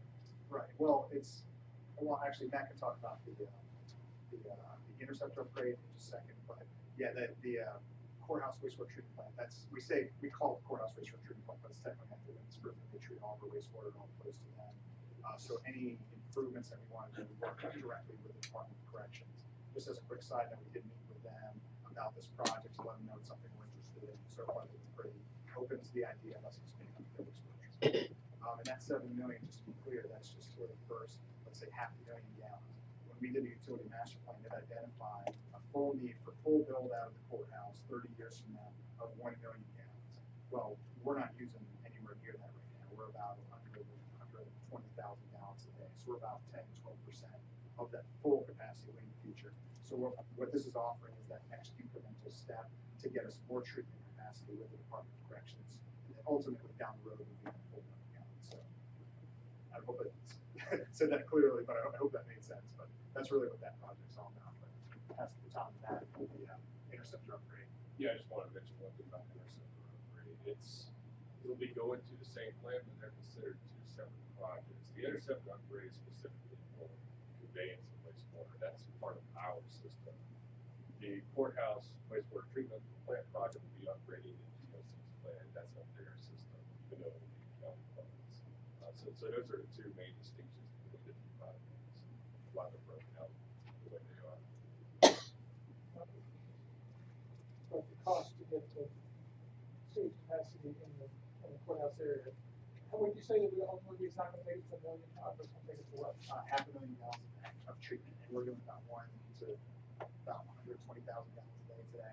So we were looking at a much smaller upgrade than perhaps, there's like, if you look at Google Maps, you see 3 units and we put a fourth one in. That was like a much lower cost project, but it didn't give us anything close to. Well, actually, that one was actually a higher cost project than we thought. It was actually like a $4 million project. And for the extra 3 million, that would have given us an extra 50,000 gallons a day. To go up to the 7 million, that gives us 500,000 gallons a day. So it just made a lot more sense to take that next step. Okay, we forgot to do that. But you're absolutely right. There is an empty box that county can pay for. It's called a sequential batch reactor. We just call it an empty box. It's part of their wastewater treatment plant, but it just sits empty right now, waiting for us to come in. It's actually ours. So it's actually more than just a tank storing the solar processing and from the goods. There's, and when we say filling in this empty box, it's not just the pipes and pumps associated with that, it's actually upgrades to their facility as well. You're gonna have to do a few things to what they already own, like some extra, an upgrade to a pump or an upgrade to a pipe or something like that, but it really gets their entire, because it's one system, it gets their entire system up to get to that 500,000 gallons. Forgive me for getting too far on the weeds on that. That's good. What's that called, a sequential what? Sequential batch reactor. It does everything all in one box. Treats it, sends it out, treats it, sends it out. I've seen you smile so much since you said it. Well, I didn't get any transportation questions, so I just figured I'd elaborate on the utility side, so. You guys know. And we gotta drive on the roads to get there. Yeah, exactly. We use the women's correctional facility as our, they manage our waste treatment. And we are near capacity currently. And so this goes into adding more capacity for the courthouse area. So, I've got a question because I don't really fully understand, and I'm sorry, I guess this is the citizen hat I'm wearing, but so am I correct in sort of assuming I see, Huguenot Hills Water Service, which honestly I have no idea where Huguenot Hills is, doesn't really matter. But I assume it's somewhere near some lines that we have. Great. I mean, that's great. So there's some lines and we're adding capacity for a new neighborhood and further down some sewer service as well for that. Is that the way that does utilities work, that you make an investment so then you have the income later down the road? Is that the idea, or why wouldn't they be paying their own way? I can say to that. Yeah. So Huguenot Hills it's already an existing neighborhood. Right. It's right next to the pump like off on Patterson Avenue, right across from the cemetery. Okay. There's already about 20 utility customers in that neighborhood. Right.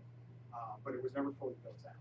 It was supposed to be fully built out, but then the economy crashed, went away. But a lot of the houses that are in there have existed for waiting for the economy. I think they're about 60, 70 years old, little urban ranchers. But there's already existing water customers, no existing sewer customers. Everyone in there is septic. So the reason why you have that water service up there is because it's an old well piping. They were served by their own individual well, and the county came in and installed, well, I should say some developers in the county came in and installed some water lines on West Street Parkway that ended up connecting to their 2-inch line, taking them off their well. That's the idea, so that if the well ever went dry or something bad would contaminate, something like that. They are now county water, but we're using their own infrastructure that they were in. Right. So that project's really to take them off that old 2-inch well that well piping keeps breaking, so it's really solid.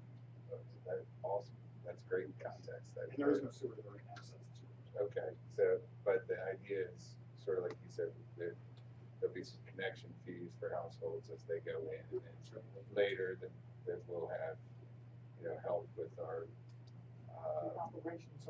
operations. Covered by Right, the bill. exactly. But that's the hope.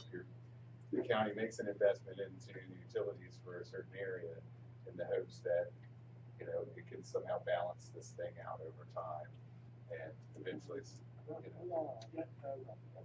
me if I'm wrong with this,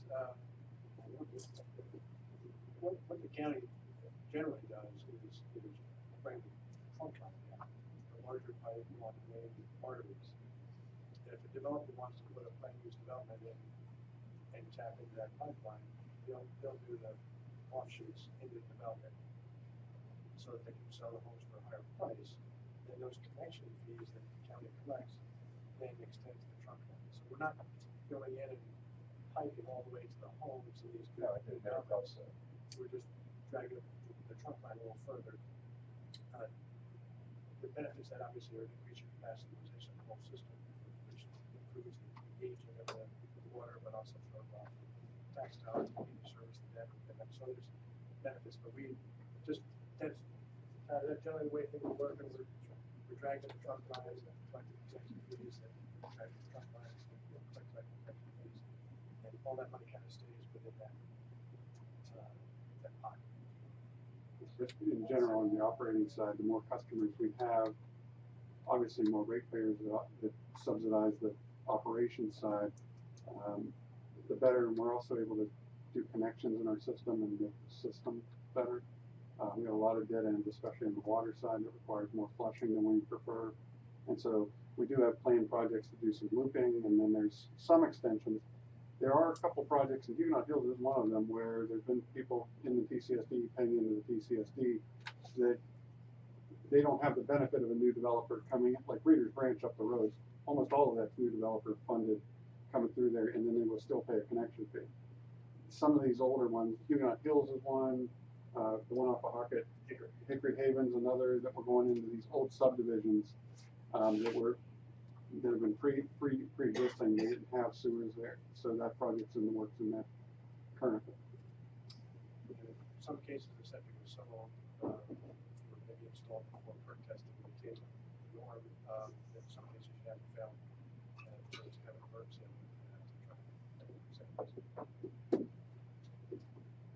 See the tension between density sometimes. This financial impact of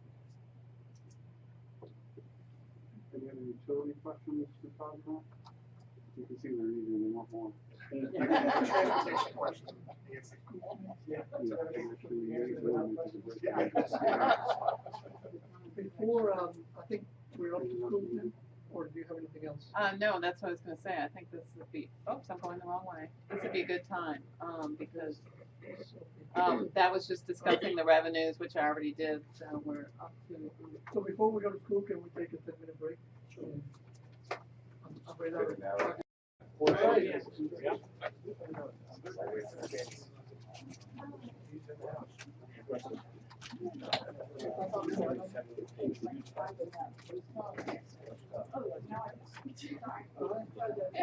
Are we ready to start?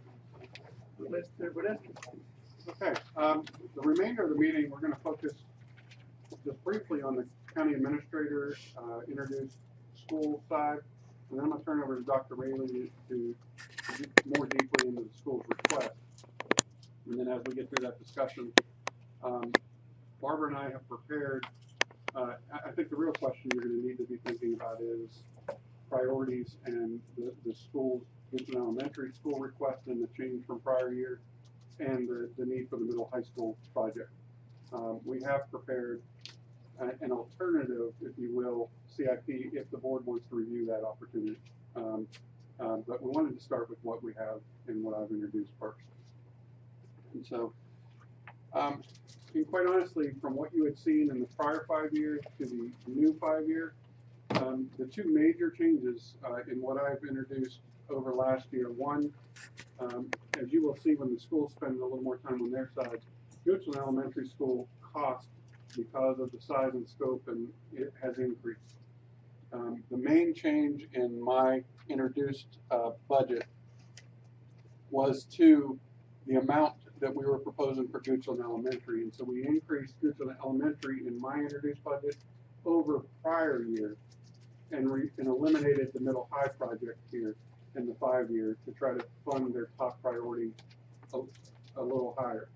It is not at the level of the request though, and so that's where you see the major change in my introduced budget.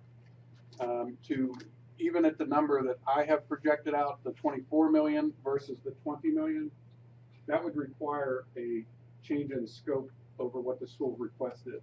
The number has changed from last year, so even to get to a $24 million number, we'd have to be looking at a different project or scope of what they feel they need for the elementary, because that number, as their request shows, you could see came in at almost 32 million. And so that's the main change from the prior 5 year. I tried to look at their top priority and fund it as heavily as I could, consistent with what we introduced last year. So that's the change that I have for you. But even at that, if you would say, okay, we want to support the county administrator's introduced budget, the schools would have to go back and roll their sleeves up and look at what can we actually accomplish for 24. And I think you'll hear shortly that based on what they believe the need is, that would not fully address that need, even in a reduced scope. So I just wanted to be as honest as I can with you, trying to get as much set aside for what was their top priority when they introduced it here. And so I think as you go through this, the two projects, as I mentioned earlier, pay particular attention to Goochland Elementary and the Middle High project, because those are the major changes over prior years. A lot of the other projects have stayed somewhat consistent from prior year requests, but Dr. Rayleigh's going to highlight all of that for you. And so I think it may be best if I turn it over to you, Dr. Rayleigh. Okay, thank you. Sorry, Peter.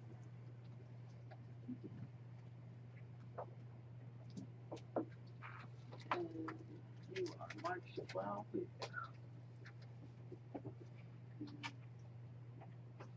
And you all should have a copy of this presentation at your seat as well. Well, thank you for the opportunity to spend a few minutes to what I call unpack our thinking a little bit. What are some of the thoughts that have gone into the school board's request? What are some of the data points that have informed decisions to date? And I'll share with you, I was with some colleagues today in an event in Chesterfield and talking about today's meeting, and said, oh my gosh, that sounds like a pretty important conversation. I said, well, it is. I said, but it's the environment that's been created in this community. It's going to allow us to have a conversation about some pretty complex issues with a whole bunch of money that's impacted, but looking at it with a way where we can talk about it in an amicable way, and talk about it looking at all the community's issues and needs and what are the priorities for all of Goochland. We certainly understand that we are just one part of the overall needs of this community. You looked at a multitude of needs already that certainly are going to impact decisions, and we're just thankful for the consideration today. So my goal initially is to go back in time a little bit and recreate history, because we sat in this room around this time last year. We talked about some work that was done during 2017, 2018 timeframe, where, as you know, we enlisted the support of our community. We talked to a variety of different stakeholders. We had some consultants walk us through the process, a multi-month process that began in June and ended in October. And so there were many deliverables from that process, one of them being a facility condition index. What's the condition of our facilities? Which ones are the ones that we need to pay the most attention to? The truth be known is there was a lot of data from that facility condition index process that allowed us to create our 25-year plan, because we were able to look at systems that we didn't look at, flooring systems, HVAC systems, electrical systems, and a variety of things. So it really peeled back many layers of the onion to allow us to get some really good data. We also, one of the greatest priorities is getting the capacity. What is the true functional capacity of our schools? In 2018, when we're thinking about education now and going to the future, how many seats do we have available in our schools that will help to inform some future planning? And a part of that too is enrollment projections. And if you remember, there were 3 different levels of projections given to us. There was the low, the moderate, and the high. And so there was some variability in those different projections based on a variety of factors. We have chosen for past planning and for current and future planning to be in the middle of the road, look at the moderate and the recommended. So I'm going to show you some detail associated with that. So ultimately, presentation given to the school board in October with the recommendation from that committee, and then school board approval of the plan December of 2017. So this is just a snapshot of what was done from a facility condition assessment. As I shared, a lot of great information came from this, and ultimately we think about when Goochland Elementary School was built, some of the issues that we've experienced from a maintenance standpoint. That is the school that we have recommended that be replaced sooner rather than later, simply because of all the variables that go into a facility condition assessment.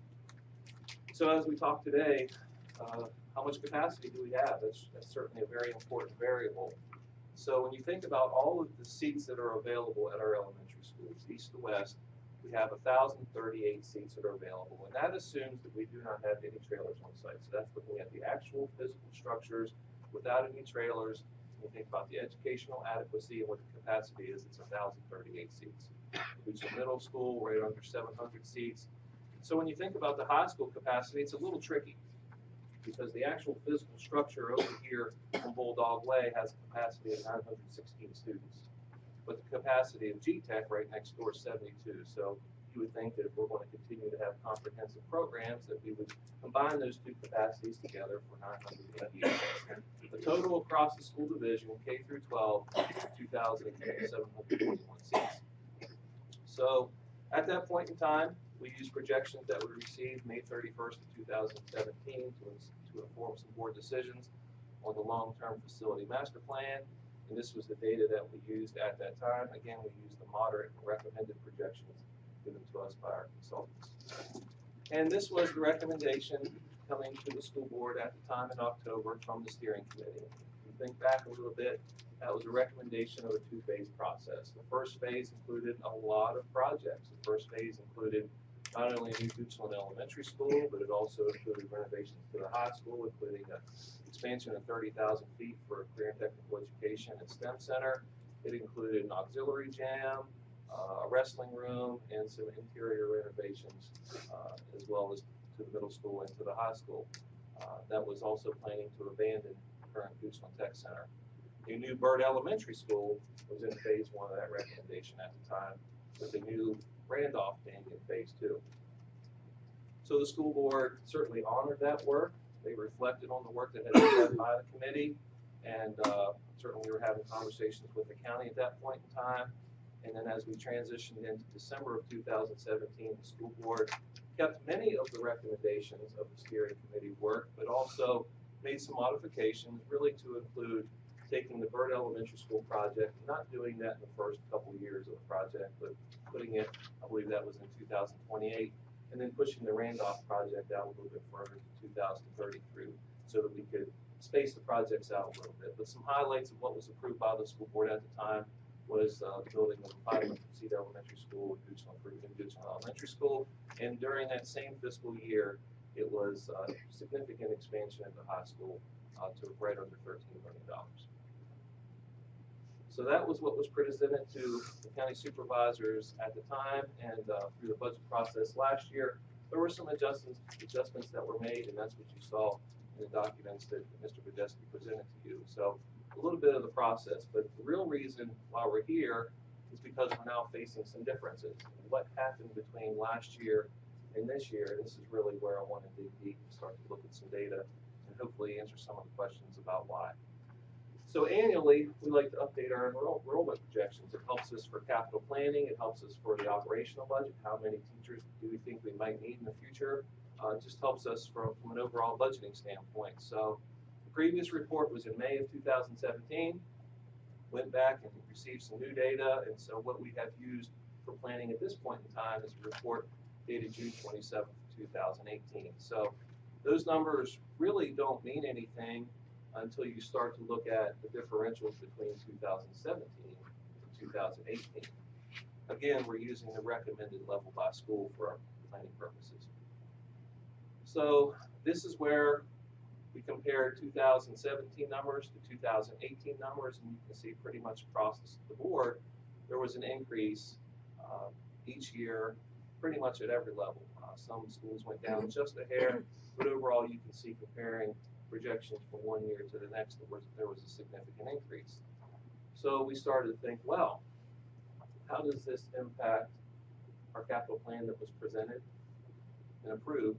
How does this change maybe how we need to start thinking a little bit about what the future might be for our school division? So we took that recommended level, and rather than looking at school level, we looked at it by elementary, middle, and high. So from there we said, all right, what is the highest projection at each level over the course of the next 10 years. You can see by level it changes just depending on demographics and the flow of as students enter and exit. But we're looking at an elementary high in the next 10 years for 1,215 students. Our high at the high school is 980 students, and that's just right around the corner. Get a little more room as we go out to the middle school projections at 717 in the year 27, 28. So we thought that this was important to say, okay, truly how much capacity are we going to need in our schools during the course of the next 10 years? And so from there, we said, okay, well, let's compare our current capacity. So you can see those figures on the left. What is our actual enrollment today? We looked at January, and again, I'm in the white numbers there. And then what is our current utilization? And you can see from this that 2 of our 3 elementary schools are currently over capacity. Byrd is slightly under capacity. But it's important to look at the elementary school total, because if you look at actual enrollment, 1,100 students, we have 1,038 seats. Elementary wide, we're over capacity at 106%. You can see also the middle school and the high school numbers there as well. So as I was preparing a budget for the school board and then ultimately for you, I wanted to look at what's next year going to hold for us. And so the elementary capacity and our overcrowding increases from 106% to 108.4%. And then this is one that really starts to worry me a little bit, because we project that we're going to open our middle school next year at 96% capacity, which is an increase from 90 currently. So that's something that we certainly need to keep an eye on. And then projecting forward in the year 2022 to 2023, we're projecting that our high school is going to be at 99% capacity, and that includes the seats that we currently have in G-Tech. So it starts to paint the picture a little bit that over time, in the course of the next 10 years, we have a capacity concern that we need to start to plan for immediately at the elementary schools, but long term at the middle and high school. So from there, we dug a little bit deeper. We said, okay, currently we have 1,038 seats right now. What if we don't do a thing? What if we just leave the current structures the way they are? We don't build a new school. What's capacity going to look like? And again, we know that our high in the next 10 years is 1,215. So high at 1,215, 1,038 seats. If we don't do anything, we're going to be at 117% capacity elementary wide. And so as we know right now, at that capacity, we currently have trailers on site, and we would project that if we don't do anything, we want to maintain having trailers.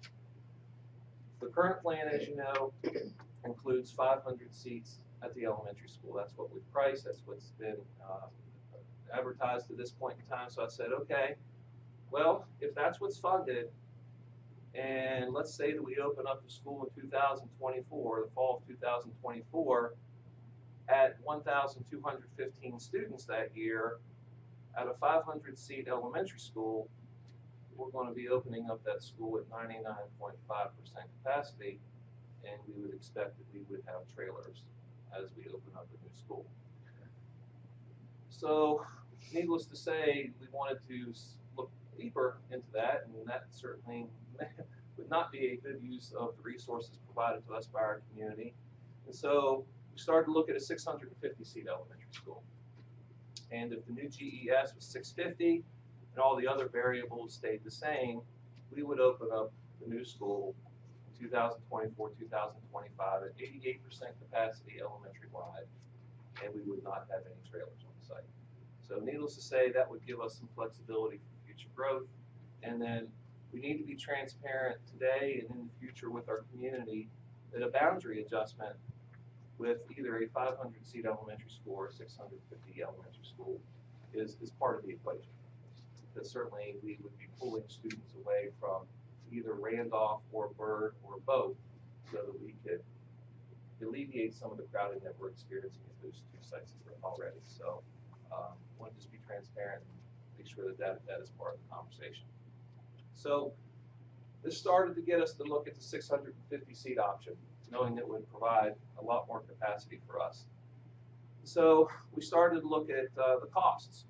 And one of the things that we wanted to do is we wanted to provide up-to-date costs for not only the school board, but for the supervisors to consider. So the Department of Education really has a lot of great data.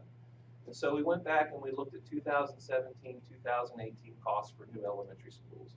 And it's kind of tough to see on the screen, but you can see the detail on your slides that I provided. But the overall average per square foot cost in 2017 and 2018 was about $255. But you have to dig a little bit deeper because one of the projects in that costing was a school in Loudoun County where the cost of that school was pretty extreme. So what I did is we went ahead and we removed that Loudoun County school from the cost projections because that's certainly an anomaly. And when you do that, you're looking at $236 per square foot when the Loudoun County project is removed from the data. So what's changed?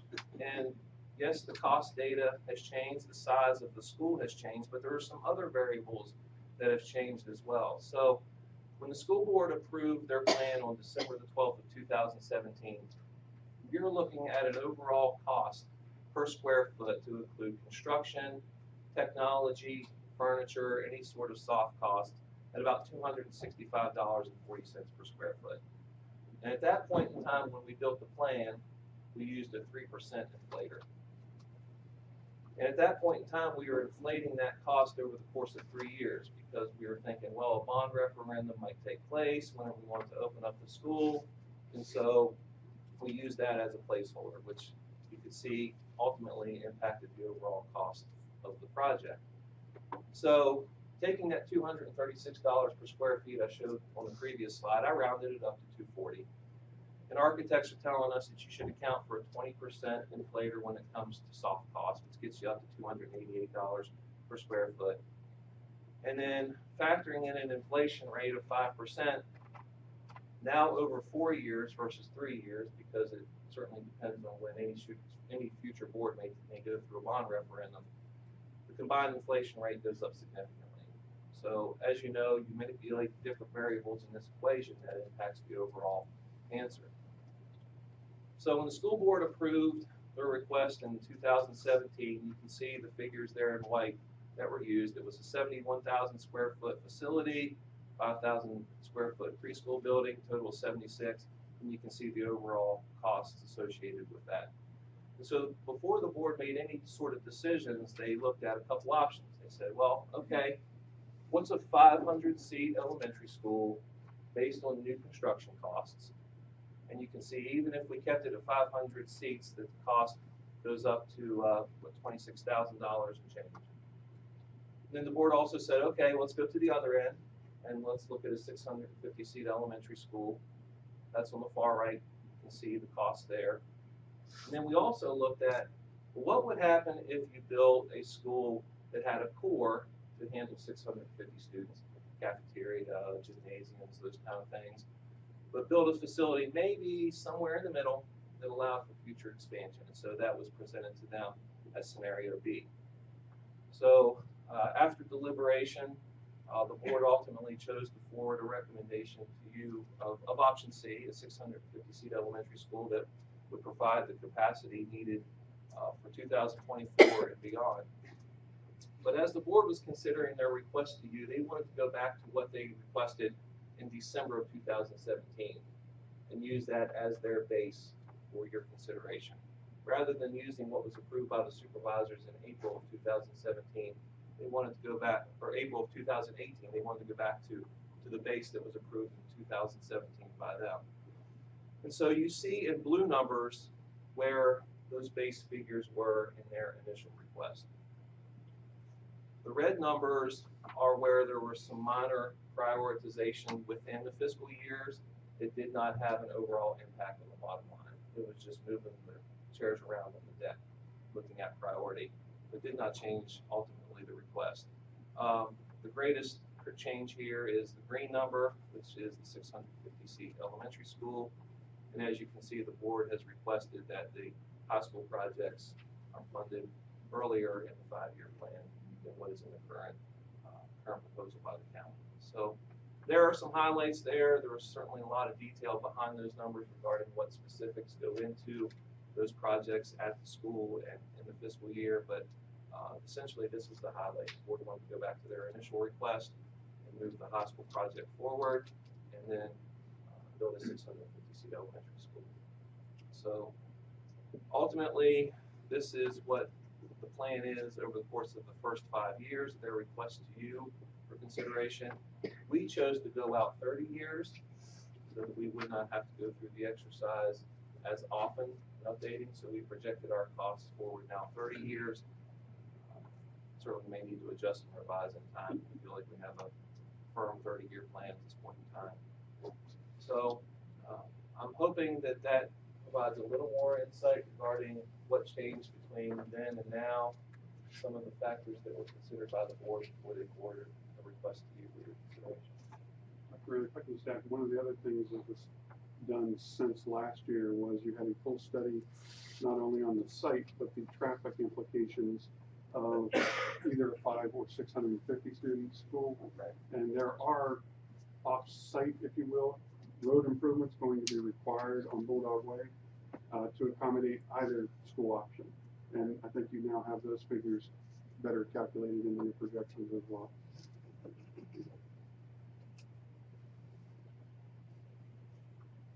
I have a question. Go back one slide, and I'm just looking to see where the C-143, is that the big room in the high school? Yes. That's 1.038. Jump forward, and I was looking for it, and I think I found it. Is it still, you didn't take that out, right? Did not take that out. We've That's- added some things to that in that fiscal year. I think that number's a little bit higher. Oh, is it the line right there, Goosen High School? 131, there it is. Okay. Yes. That's cool. So it includes that project and some other projects. So what's the 825? Was the 825 and then what the, yeah, there it was. So Yes. okay, that doesn't change. No, sir. Okay. No, sir. No additional requests, just some reprioritization. So the odds are the 172 and the 99. Because that's the same numbers. I think all the reds are just moving things around, right? That's correct. Yes, does not change the bottom line in the next fiscal year. Just for fiscal year 20 in particular, the stuff in 21 has made some changes and beyond.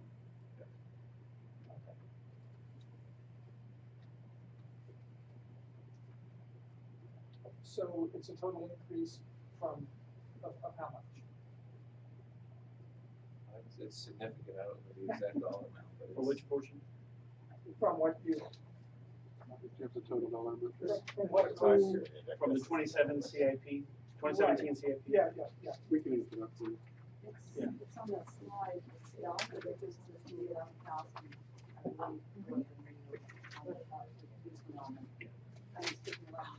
Then 11. So everything else, all the red and blue was there in the 17. All the red, black, blue was what we presented in December, or what our board approved in 2017. But you're moving though, right? If something shifted forward. It was, the county shifted our projects after our school board. Right, so that, and there is an inflation amount that we adjusted for the one major shift.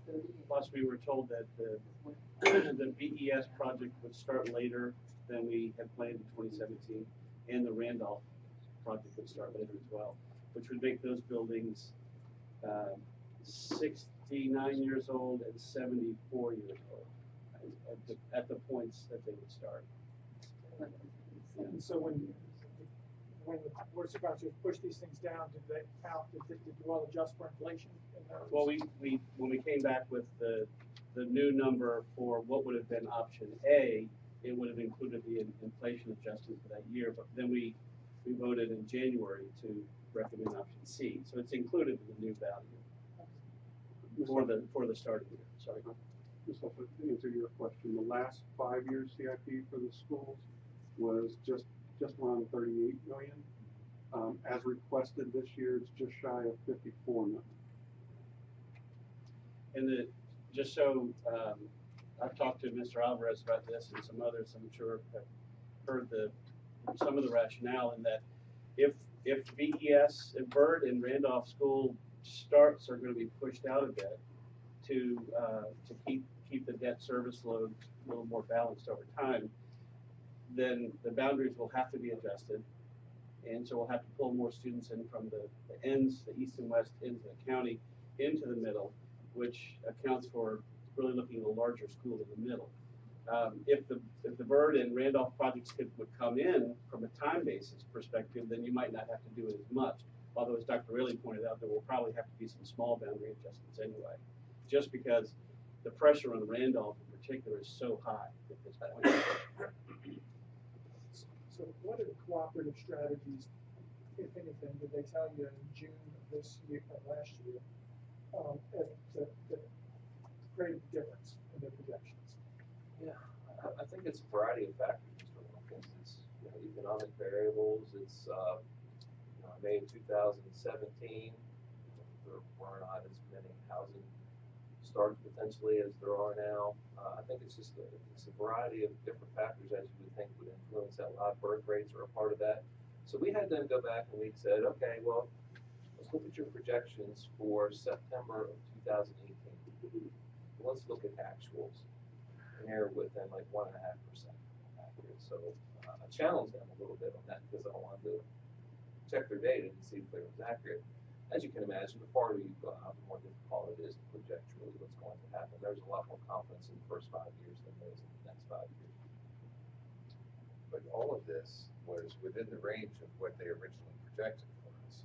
We chose a path, we chose a lane, if you will. You know, we're in the far left lane, we're in the far right lane, we're right down the center, we rode down the center. But it turns out that we should have been looking at the high side of this range. I remember the debate. So Yeah. So what you're looking at, did you jump into you just jumped into that high lane for 1 year where you moved up these new projections and put you in the high lane for the rest of the time now? We stayed in the moderate. And really, we just adjusted the beginning portion, staying in the center lane, but we were just a little further up the road, more information in our pockets. Does that make sense? It does, but I mean, if we build a building and it should have been in the high lane, no problem. Well, but that's part of, I mean, that certainly is part of the consideration when we start thinking about the size being different from 500 to 570 to 650. You know, that's part of why we chose C, was the thought that we're already, I mean, maybe on a different trajectory than we planned. But, you know, being conservative and listening to what the county staff is saying to us about growth, I mean, this is part of everything that you're doing from a budgetary and CIP standpoint too. We're listening to what you're saying about what there's going to be for growth out there, and based upon those things, the center lane would seem to be the right place to get still. But we, you know, at least for a short period of time, we were under projected. What do you think, if there's data out there, what do you think school divisions typically do? And there's bound to be some experience in terms of what capacity percentage should we open a new school at? And it obviously depends on the community, but in a growing community like this, is 88.6, I don't know, that strikes me a little bit as on the high. That's your overall elementary capacity according to one of your slides at the opening of a 650 student school. That's assuming that we would adjust both boundaries out to take pressure off of. But remember, that's the denominator, that's the whole, yeah, you may have to do that to get things to fit, but. Sure, But you're starting at an average capacity of 88.6. Yeah, elementary schools operate at peak efficiency when they're at 95% capacity. Many school divisions in a growth mindset start to talk about the construction when you get into the 85 range, but opening at 88% capacity would give us 7% capacity growth to be accommodating for the future. Especially given that in 2025 to 2028, there may be an option for a future board to expand Bird, and then 2029 to 2033 to do the same thing at Randolph. So when those were to occur, then you would, you know, again, adjust the boundaries to get into the magic quadrant. That's right. So it's not like we're locking ourselves in, because we have some other things. That's right. Yeah, we anticipate there's other changes that will occur. So looking from away from the rationale of the projections a little bit, your method of calculating capacity, is that consistent, the method of calculating capacity, have you kept that consistent throughout all of this? That hasn't changed. That was initially identified in the summer of 2017, and that variable has stayed the same. That's a great question, because you and I both served when we talked with Dr. Lane about realigning what the capacity and functional capacity was. Yeah, I mean, yeah, because you're talking about maybe changing that. I hope, I know you all talk about this, but, you know, you're changing your methodology, maybe changing, you know, an art room may get larger and that sort of thing, and that would account towards your numbers. And, you guys, I know you're thinking about that. Just sort of try to direct you into some channels to think about what decision points we have here. Dr. Rayleigh sat down with me early in their CIP planning process, and they started to share some of their change in thought for us. Part of the reason I introduced the CIP the way I did was because we adopted the CIP last year based on the priorities that we both mutually agreed to. I do not want to, in my future comments in the next few minutes, contradict myself. We still have security concerns at the courthouse, and that's why I maintain that as a priority on the county side. It is the largest county priority by far. As I sat down with Dr. Rayleigh and started to understand some of the numbers you had just seen, and looking at those capacity percentages and growth numbers, I think we had some discussion about should we have gone with the high numbers last year, and in hindsight, you learn something year to year. But when we started to look at the numbers, and this board has challenged Barbara and I to make sure we bring you a balanced 5-year plan that wasn't reliant on tax increases. And so that only gives us so much capacity between cash and debt for projects. So looking at the schools project, and I too had similar questions to some that were already asked or may still have as it relates to the elementary school project. We all want to make sure that the day we open a school, someone doesn't say, why didn't you think of this or plan for this appropriately?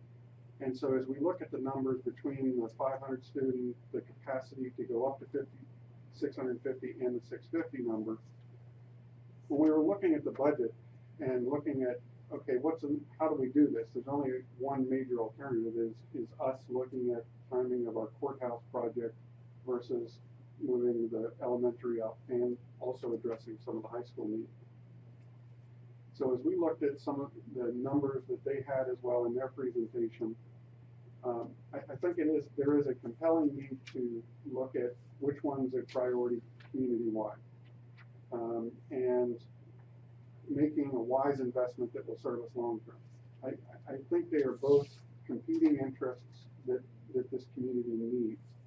But when you're within certain capacities, you have to then say, if I was pressured to make a decision between two, if you put me in a spot, I would have a hard time saying we're planning for growth, and that the school's needs are secondary to a courthouse.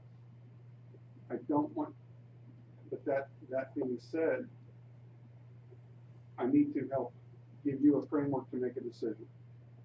And so your decision points are to continue to move forward with the currently introduced county administrator, which doesn't fund even the 650 capacity or certainly the full 650. We have an alternative for your consideration. If you wanted to consider moving the school projects up, it would defer the courthouse to beyond the 5-year plan to some future date. In that alternative, if you will, we still would urge some funding to be designated to extending the life of the current courthouse facilities. You just made a decision at your last meeting that will assist with that with the security room. But if we're going to go beyond 5 years with courthouse needs, we also had to plan some investment there to sustain those buildings longer. And we want to make sure that is not to sustain them longer, but make sure we're making wise investments as we reuse those facilities beyond the court needs. We have prepared an alternative for you. So one choice is stay with what's on the current path that's been introduced to you, the schools would be challenged to figure out what project is it for the elementary school could you actually deliver. I don't think that, based on our experience, the construction numbers they're using, especially considering the site work needs and road improvement needs, are that unreasonable for that size of facility. And so if you believe that that facility at the close to $33 million number is the right facility, and you have the high school projects at just shy of 13 million, what are our options? So the only real alternative we have that we're going to share with you is to push the courthouse project out beyond the 5 years here.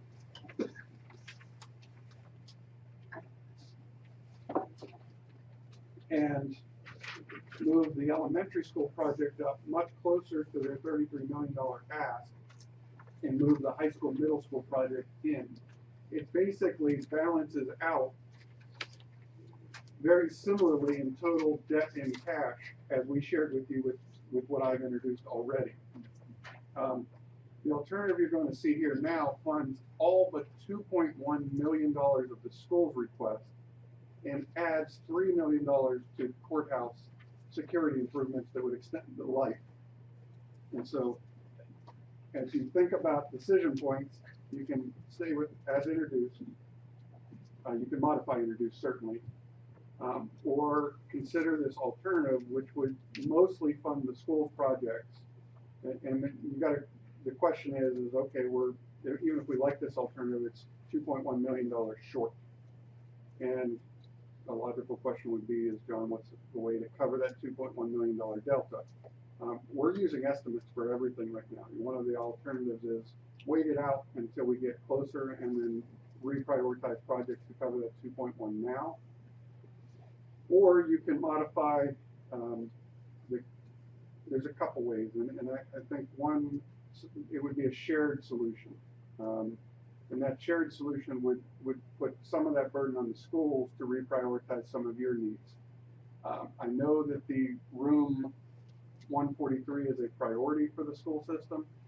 However, as you're weighing middle school high renovations and Goodson Elementary, maybe it's a third in line priority over those. And for us, the $3 million was an estimate. We could potentially bring that down to around 2 and basically fund the request. That is a way to move forward. All of this will be checked with bids and those kinds of things. But basically, there's a $2.1 million delta to fund the school's request. If the schools would move that priority beyond the 143 room priority beyond the 5-year CIP, and we would come down on the security project, you could basically balance an alternative proposal. I think it does pay homage to making sure that we're not forgetting our security needs at the courthouse and allows us to make some extending investments there and meets the school request. And that school request is, I think, as modified, is a realistic priority for the long term of the community. Your other question would be, John, why didn't you just introduce your CIP that way? And I felt that wasn't really a conversation for me. We collectively as a board adopted a joint CIP last year. We needed to have the intro discussion and more to get to further conclusions. I thought that was a joint board discussion. That's why I introduced it the way I did. We do have an alternative that will get you there. Even the alternative here would have to be modified slightly if you wanted to meet the full request. Keep in mind, everything we're talking about here today, even if we re-wicker the priority of the courthouse or the school, some of you in this room may not be here when the actual funding decision and borrowing decision would be made. So what you're actually adopting about today is potentially a revised plan. I would love to see all you dash by.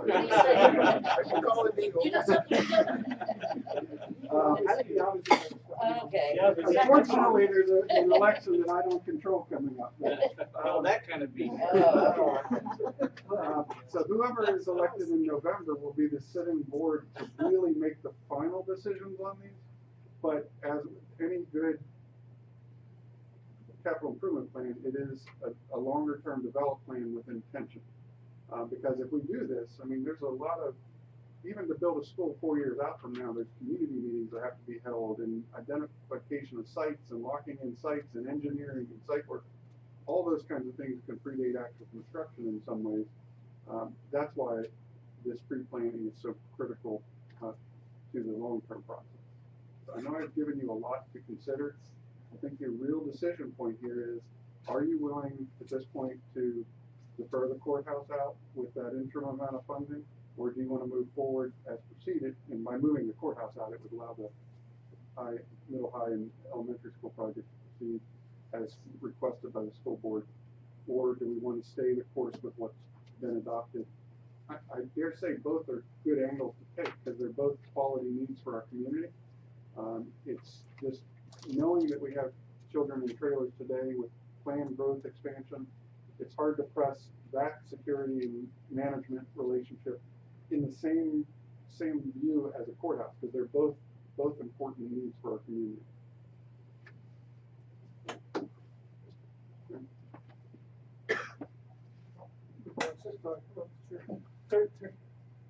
Mr. Nestor, you just said 33 million. I know again we're talking estimates. That's one of my questions. Your slide says 31.9, so if you're plugging in 32, is that fair? Plugging in about 32. That's, yes.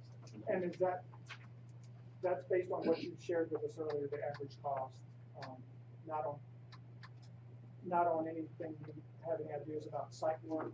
Does that include road for the site you're talking about? Does that include kind of an idea of what it's going to take to do the roads? What? Can I just clarify that number question? It's the 31.9 plus the $500,000 cash each of the prior years. So Thank you. Right. Thank you. But that was already there. But it's still It was. 33, right? yeah. Yeah. Those prior years didn't change. It was the Right, so The that's. taking actual on the debt cost is service. what The it debt is. service But year. Because the county's putting forward in projections $1.7 million in cash. We put in 500 this year and 200 at the end of last year. So, and then there's $1 million more on here. So, Kevin? no, I just, I think it's important to just point out, Mr. Badesky made a fine argument about the pros and cons of each approach. And this is not an us versus them thing. Everybody wants them in the courthouse too. And honestly, if you look at the, sort of the hedge-oriented plan around building a smaller school in the center and taking more of a wait-and-see attitude, a 500-seat school in the center, that does give us some room for adjustments. The big issue that concerns me if we end up taking that route is the pressure in GMS, and I think Dr. Raley pointed this out in the presentation. There's a significant amount of pressure at GMS that these improvements at GMS and GHS that were in the plan that we proposed in January they help to alleviate some of those issues. The C-143 change is really just making better use of a large space that's not well utilized today from a square footage perspective. And then some of the other larger things, there's this almost $13 million ask for FY22 that wasn't included. And these things are all calculated through the system to take pressure off from the top down. And that would require, as Dr. Raley explains it, shifting some things that are sort of current GHS property to GMS property, right? So that we can, because we keep a pretty good segregation between the schools for security purposes and such. But with those things not in there, in a smaller school in the center, we still have some significant pressure issues to deal with, even as we hedge going forward. Right?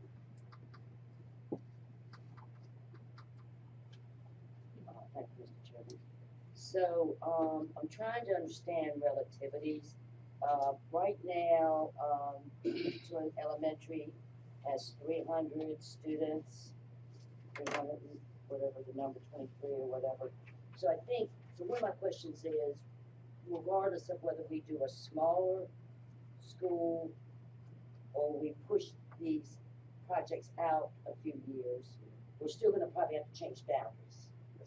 So that's gonna happen probably either way to make it kind of equalized, okay? And so if you talk about a 500 student elementary school, BES, at 20.5 million, that's, and I know you can't do this, this is not exact, this is the relatively thing. It's about $41,000 per student. It's the cost. Yeah. If you go to 650, it's about 50,000 a student. It's 23% more per student cost. So if you did 500, excuse me, if you did 650 students at the $500 rate, you're talking 26,000.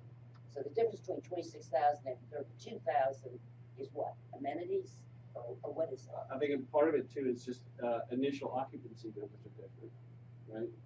No, I'm talking about the actual. Inflation, the actual construction costs that are projected, used in the initial projections versus what current projections are for construction costs. So I think it's inflation factors and then the actual per square foot cost task, right? But I thought the 20,500 and the 32.9 numbers were both contemplating the same time frame. And Could you put? okay, I thought that's what we were talking about, is choosing between those two in the same time frame. No? Yeah, we're still using the old number Yes. for the 500 school. Right, so it should be 24 Yeah. versus 32, Sorry. not 20 versus 32. It's this, no, it's this one. There we go. Yeah, the So go to projection, slide 15, thank you. we're still both in fiscal year 22. The projection to build the same school from last year to this year has increased. Even if you built the 500 student school. Right. Gone to what? 24. 24. 9, Oh, okay. 25. That's part of the difference. Yeah. It's actually 26. You're just, you're taking out the cash reserve. Correct. And there's the 32. Right.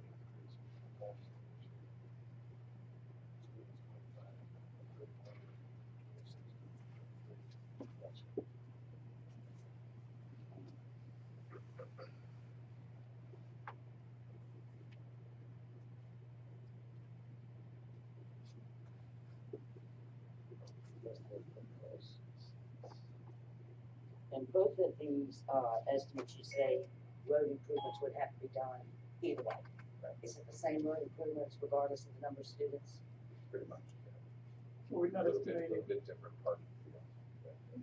So correct me if I'm wrong, but 24,901 and $1 for 500 is 49,810 per.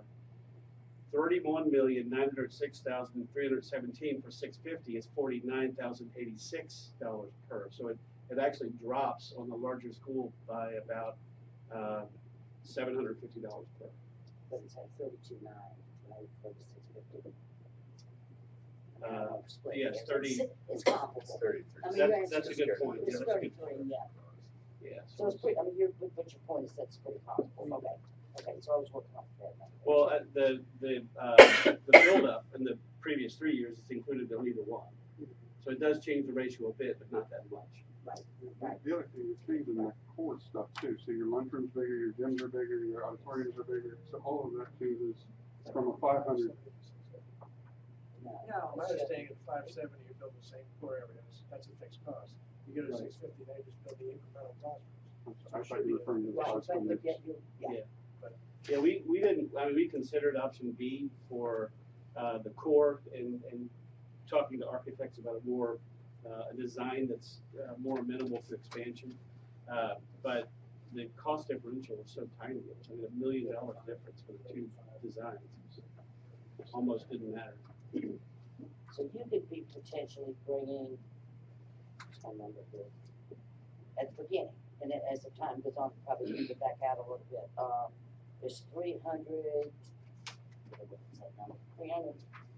students at BES now, so you'd be probably talking, well, 75 to 100 students from each of You the could. other two. The expectation is the eastern boundary would move east East. And by west. more than the western boundary moves west. Gotcha. Gotcha, so you're bringing. Well, and you have to be sensitive to that too, because elementary school students in particular, you don't want them on long, super long bus rides. Middle and high school, you still don't want that, but those students are more tolerant of the longer rides. Well, when you add it to the operational cost too, if you're talking about buses. Transportation. So about all that's got to be factored into. And I don't know what the number is.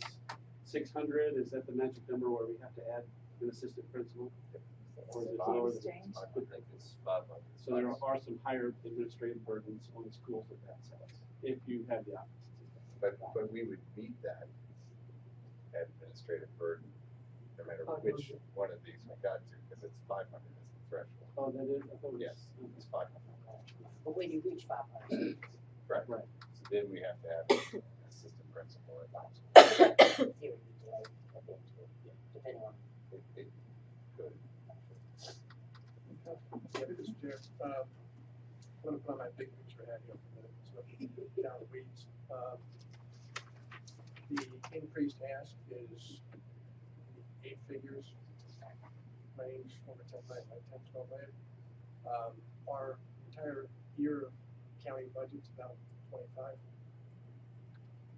on the county side. Or who? No. What was All for each, all the county. Nobody, right. So it's about a 50%, not an annual budget for, so you guys get points for courage. Well, these There you go, schools 30 points these for- schools were built in 1959. Yeah, 60-year-old. Now, Yeah, now, it's- we're all sitting here in this room, yeah, I got my big picture at it, we're all sitting in this room because 60 years ago, they decided to build all the schools at once. Yeah, Which means 60 years later, you have to build all the schools at once. yeah. And that's kind of, so it's not hard to do it, nobody in this room did this 60 years ago, anybody's been on board 60 years, I mean, it's been a big picture hat on here. So an 8-figure increase in 1 year, there's only a handful of 8-figure items on all these budget numbers we looked at. You can kind of darken out everything except for the 8-figure numbers. So when we're talking about moving the 8-figure flags around the map here, there's only a handful to look at. So I think Mr. Badesky's been very responsive. I guess you get points for courage. Hopefully we get some points for not closing our ears. Yeah. Because this is meant to be a collective, collaborative solution and bring this together. And we've got state laws that require us to educate children. We've got houses that can catch fire. We've got burglars that break in. We've got a lot of competing needs, a lot of birds and nests cheating for a work. So you've been very responsive to Badesky and saying, okay, we've got only got a handful of 8-figure, we got an 8-figure number here. How do we get there? We got to start looking at those. There's nowhere else to go. And as you go down the different categories, fire rescue, sheriffs, public safety, you start to go, okay, well, where's the 8 figures to move around the chessboard?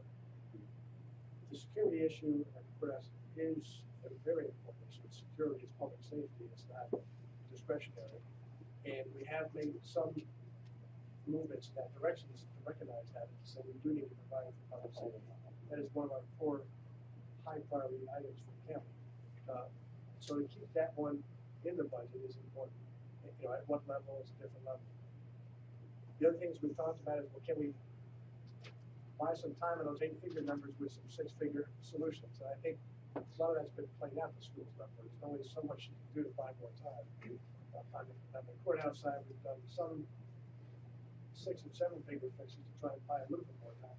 Can we, with 7 figures, buy a little more time there? Maybe there's some additional things.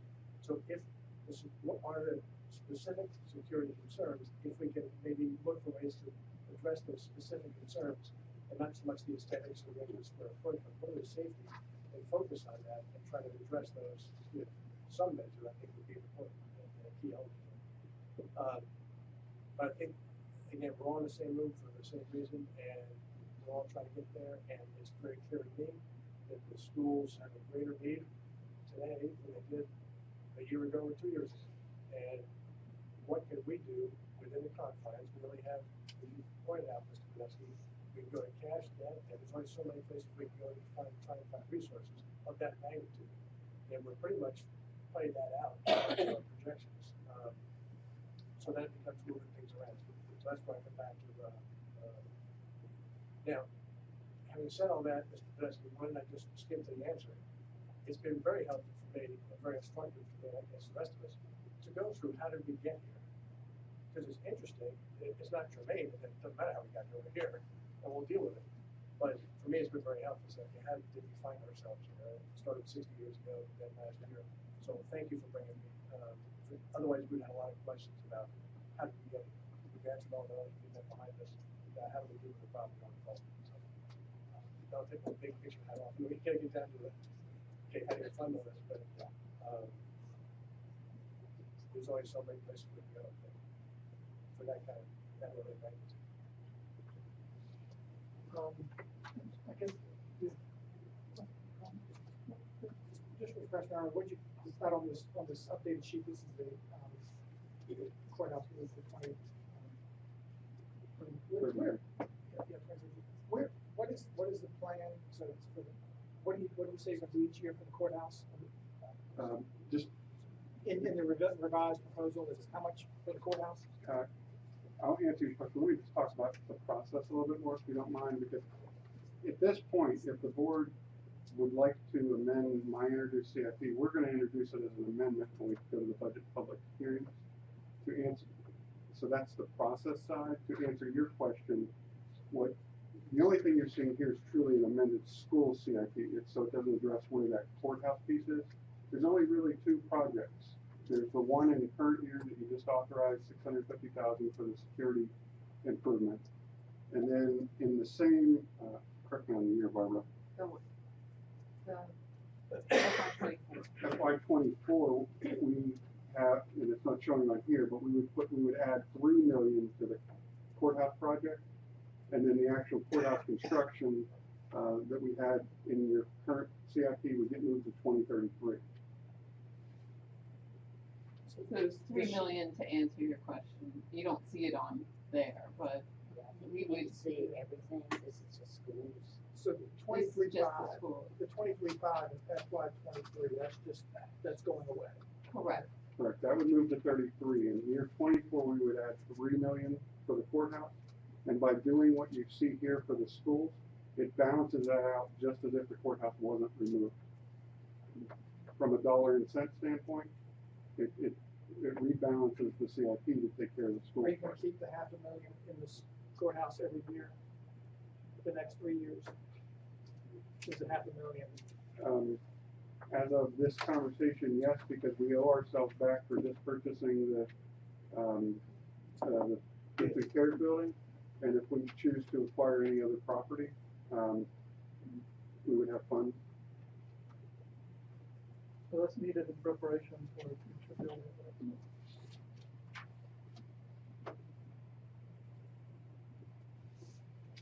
I thought earlier we were like taking that $3 million gap, but you got $2 million. It's 2.1 is the actual delta, and that's why I offered that alternative. And quite honestly, we could wait and see where these projects come in and try to reprioritize in fiscal year 22 and address that $2 million delta. If the school comes in lower, we didn't have a problem, or we can reassign priorities and dollar amounts and balance it that way. So it's whatever approach you're more comfortable with. I was just thinking that by the time we get there, we may collectively be able to identify federal and state grants that can help us with some of the projects that we have here that can realign what we're doing. Certainly that's a possibility on the school side. I would imagine, fire and rescue, things like that. There's potential, and we've found over the last few years that just one good national event can change how all kinds of grants are created and utilized in the next few years. So, and there's the proper money that we discussed earlier. Exactly. I guess my concern with that is that I won't be here to commit to my taxes. But, I thought one question that I have, and I'll let you, Public, when you get a chance. yeah, I have a question about, yeah, I will. What commitment have we made to the courts? I know that a few years ago, we had a lot of concerns from one of the judges, and he basically demanded that we do something, or he was gonna shut down the courts, I guess, or force us to do something, We which can I'm still not. do that, right? Technically not requiring you to build a new court building, but there is a lot, but that was one of the first things you helped us with when you got here was they can order maintenance improvements for security benefits. They can't order, it was 2011, 12 timeframe, somewhere in there, that there used to be this belief that one judge can order a county to spend $30 million to build a courthouse. And so there was legislation change that sort of limited that authority. For your question, in general, what promises have we made to the circuit court clerks, the judges, the general district folks? They know what the adopted CIP is right now. I will tell you, if you ask any of them, they say, well, I was going to believe it when I saw it. But I think we owe it to them to make sure that we're making investments to provide them a safe and secure work environment as well as the guests. And so that's why I was unwilling to push the courthouse completely, because I think we have to make interim improvements. And the way we were introducing this would allow for that. There's a couple of things that need to be 3, 5 million, something in year 5, and start to set money aside kind of thing, and so it doesn't disappear completely, right? Anyway, think about that. Second thing is, under state law, at least until very recently, we were only able to accept proffers to build schools with if we were over capacity, we're over 100%. Now, I know there's been proffer legislation that made its way through it. Spaghetti, it has been signed. Yeah. So does capacity still play a role? We still need to be over 100% capacity to accept proffers to build good schools, or is that? There's still capacity language in the new proffer law, but developers can proffer you anything they. So you proffer this school for one. They sign it. So there's been significant change, but it sounds like we'd still be able to accept. This is 3 or 4 years after we've got capacity for 3 or 4 years anyway. The second thing, I think picture has to come down again. What are schools going to look like in 20 years from now? It's an open-ended question. I don't know. Yeah, I mean, I know how libraries are going now. People go in the library to use the computer and go on the internet instead of pulling a book off the shelf. How is distributed learning, virtual learning? Is there any of this? I mean, I would forecast flexible learning spaces where students can do work in this space and spill out into another space where you might have some cross-curricular work or some cross-grade level work. Currently, schools have been designed for an industrial age where you walk down the hallway and classrooms on the other side, right? Exactly. I would see design changing significantly, allow for greater flexibility, collaboration, coordination among students and staff as well. I was thinking maybe year-round school, virtual school, forget the grades, just go by learning. I mean, I don't know what the future's going to look like. You guys are I'm not a professional, so I'm just guessing. But and the follow-up to that is, how has any of that worked its way into this? You know. My question, what is the real professional And I know you only have 15 minutes. It's probably a full semester class, but Well, what I would say is we're basing things upon what is sort of current trends, if you will. I don't really love that word because it sounds like we're, blowing in the wind. That's not the case. But we were just at Powhatan Middle School the other day and looking at the spaces that they had, how they were doing things. And a lot of it was pretty much the same as what we've got, but some of it was really pretty cool. We looked at how they were doing things, how they made, a cafetorium there, if you will. So they had bleachers with really comfortable seats that got pushed up into one wall, and the rest of the time, when that was the case, this was your cafeteria. There's a stage over here to the side. Well, that's not terribly different than what we've got at the elementary school right now. But just the way that you can pull it off and the sort of slick manner in which that whole bleacher thing was able to be pushed aside is far different than what we've had before. I don't know that it's really going to be fundamentally different than what we have now. It's really more about how we use the spaces, and it's probably just as much about the systems that we have within the building and the furniture that we have within the building than it is the building itself. And I would say that you're going to have in your design, some solar capacity, some lighting that's gonna help with your energy, it's gonna help with the overall health of the school. It might be a geothermal loop. You see some schools now that, because they set it up with the solar energy, they're actually able to sell back power, to the rest of the county or to sell it back and, get money, that way. But, those are things that also lead to greater instruction, because having that live is also a way for our students to learn. So it's multiple uses. Being smart about your construction also helps your students become smart. So, it's a very interesting question. You said year-round school, I think. I'd call that four-season school, just because it conveys that you have 9 weeks on, 3 weeks off, 4 times per year. If you think about that model, if you were able to run 4 cohorts, if you had the scale to support 4 cohorts, you're now at 75% capacity, right? Because you're shifting 25% of your student body out every 3 weeks, right? It's a really interesting idea. There's all sorts of legislative and other kinds of boundaries, and not every parent is going to be on board with that. So there might have to be some choice options within the county for like which facility you do that in, for example. So you think about capacity issue now, if we could switch to a 4-season model at RES, we'd be fine right now. That's pretty amazing. Yeah. And in technology, in 20, 30 years from now, everybody's gonna have internet. It'll take us that long. Probably, for everybody. I'll be the last one. So let's invest in broadband and send the kids home. So we get a lot of help from CarMax and some others who give us devices that we can send to students who are in portions of the county that don't have wired broadband, which is really helpful. But then, obviously, everybody in the room is pretty well aware of things that need to happen to get more people online.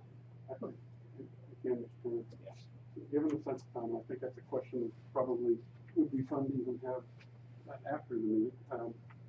It's an important thing because I think as we go into any planning for whatever the school decision is going to be, those are going to be critical decision points in that planning process, and that school will serve for another 60 plus years, this community.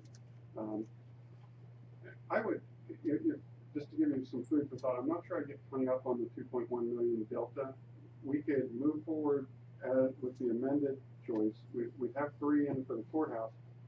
We can fund the room 143 and ask the schools to not spend it until we did the bid. You can even include room 143 as an alternate when you already got a contractor on site for the middle high renovations, and you may actually find that project coming lower than doing it independently. And so in our project for the courthouse isn't until year 4 and 5. If we need to reduce that scope, we have plenty of time to do that, to make up that delta. Mr. Peterson, your suggestion of when we can put cash aside, I think that is certainly an approach. We will have some other cash that we're already, as Mr. Lumpkins pointed out, setting aside. The timing of when we use that or what source of revenues we go to. I think we can, if there is a commitment to try to get to that 650 school, this alternative will fundamentally get you there and still balance your budget similarly as you've seen it before.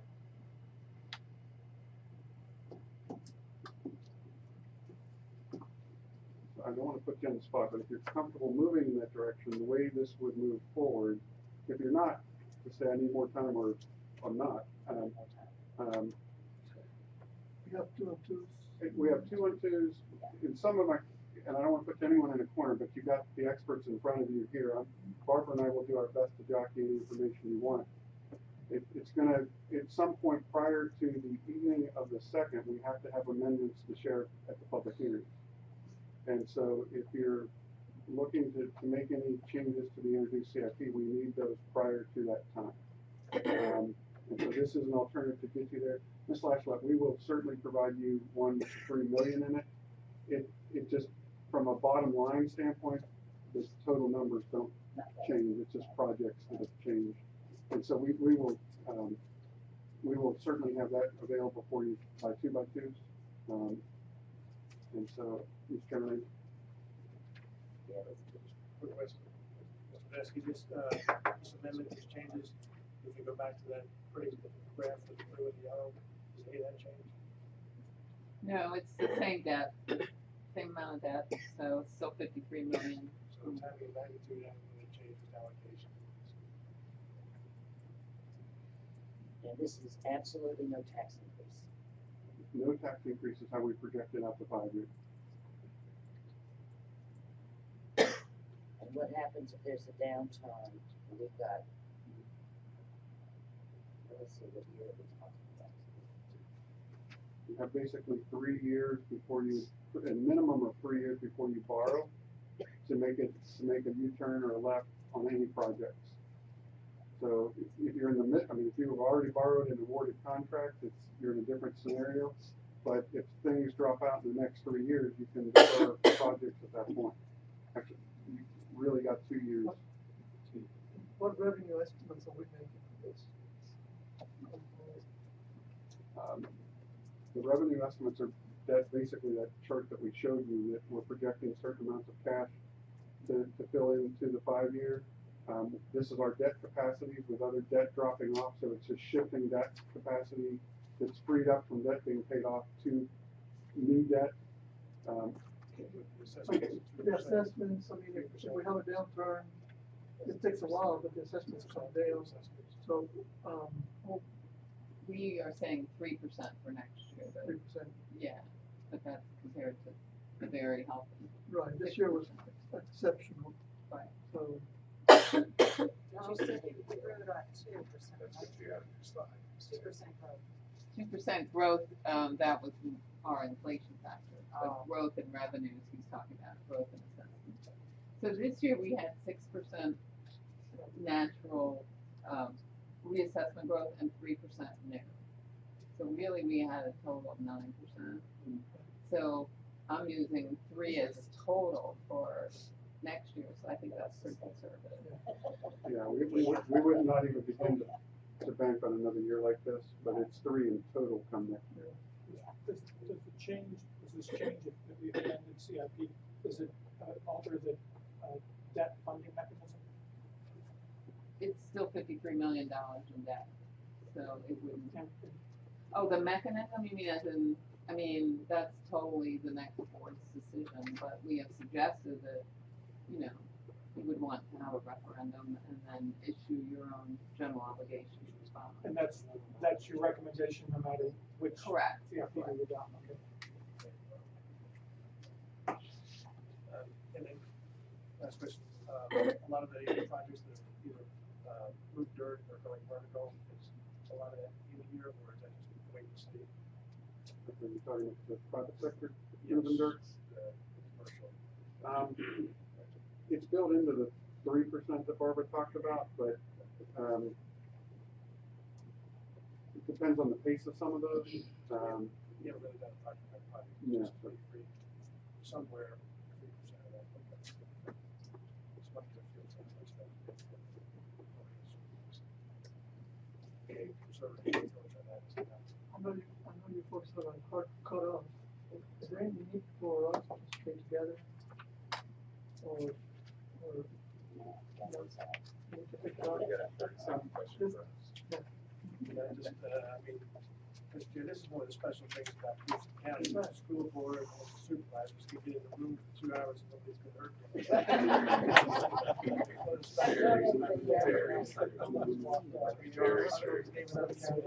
Yeah. My dad's on the board in Hanover, and he said we have a charmed existence. So, I think, we do want to stay at next to minute. Anything else for us, or you guys can adjourn?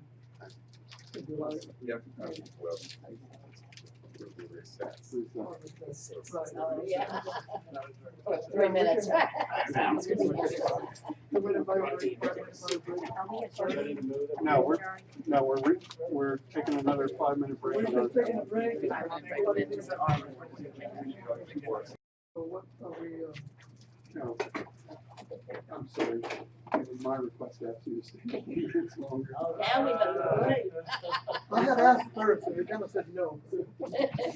You're gonna address that comment earlier, you said some of you aren't gonna be here. Yeah, really. I mean, you kind of I said I you hope all of spooked you- us. I would love for all of you to do that. One, just from a staff perspective, thank you. Those conversations don't happen like that with some other boards you've been with. So you got through a lot of information. While you may not have included everything during that discussion, you're at least better prepared to ultimately get there. And thank you for that, because that's ambitious in 3 hours, and I know we just covered a lot. I did just want to sort of gut check. One, if there's any outstanding questions, we always ask. We do have 2x2s coming up. And I hope you saw at the end of last week with Barbara's and team's assistance, we sent out sort of a running list of questions and comments. My intent at this point is either if you want to ask anything and get in any further now, I'm glad to, and the staff is glad to.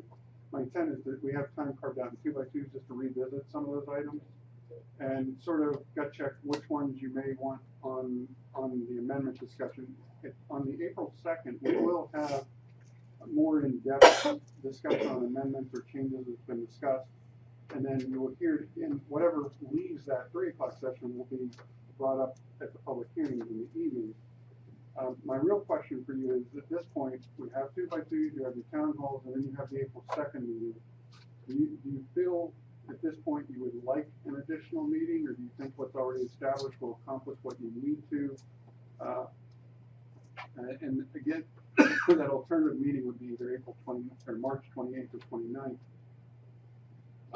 This was actually an additional meeting because we didn't, even though we had joint meetings with them last year, we didn't require this additional meeting. This is totally up to you, and we want to make sure we're giving the board time to ask questions, debate, whatever you need to. If you feel you can get there on April 2nd with the 2x2 conversations, that's how we can proceed. They're already scheduled. If you'd like additional time, we're glad to schedule this additional meeting. Will be the additional meeting, the subject will be to hash out some of the trade-offs here, or? Well, certainly we need to get to a conclusion to amend the CIP and introduce that at the public hearing. But anything else operational, there's been a couple things for your consideration. We need to get to a point of decision on those items. And we can try to get the pulse in 2x2s and then introduce it on April 2nd. Sometimes, obviously, that, and you guys have your own conversations independently. I just want to make sure we're bringing to you ultimately for adoption what you're comfortable with, and that you've had enough time to vet. And so at this point, you'll certainly learn some more from your constituents at the town halls and the public hearing. We always do, but just wanted to see if you felt like you needed the meeting on the 28th or 29th, and we move forward scheduling it. I don't recall now if we had any of this detail in the town hall slides. We don't get to this level of detail in the town hall slides. It's very similar to what if you remember when I introduced my high level budget, tell me to try again. I kept it at the board strategic goal level. If you would have told me today to switch the middle school, high school, Gibson Elementary, I would have spent more time there, because my slide right now does say a courthouse is in the plan. What I can say there, and just something at a high level, say we are evaluating alternatives that would include moving the middle school, high school up and pushing the courthouse back a little bit without getting into specifics. Now, during the town halls in the past, we have heard comments that were valid and credible, and we've made changes before. By the time we approved it in April, Yeah. we're now going back. So I think we should, what they should have in the town halls is not, in the past, hasn't been final. Anyway. It is draft anyway, by definition, so I think. But I think it's worth mentioning that Absolutely. this is Absolutely. still in the works, and it's gonna change between now and, April 2nd, and And anything else that we feel is appropriate to change. we can test it tomorrow, and you guys have more opportunity to reword by the time the town hall meeting comes forward. We need an extra. Do the two and twos, and what we gotta get from the town halls, and this is my opinion, I don't know. I don't think so. So we got tough decisions to make, there's not that much of the, they're tough decisions, but there's not that many choices. Right, exactly, what is it, It's not real complicated, it's tough. Right, I don't know too much more you can tell. Is that the consensus, not to have this? Yeah, how about you? I don't see a need, but yeah.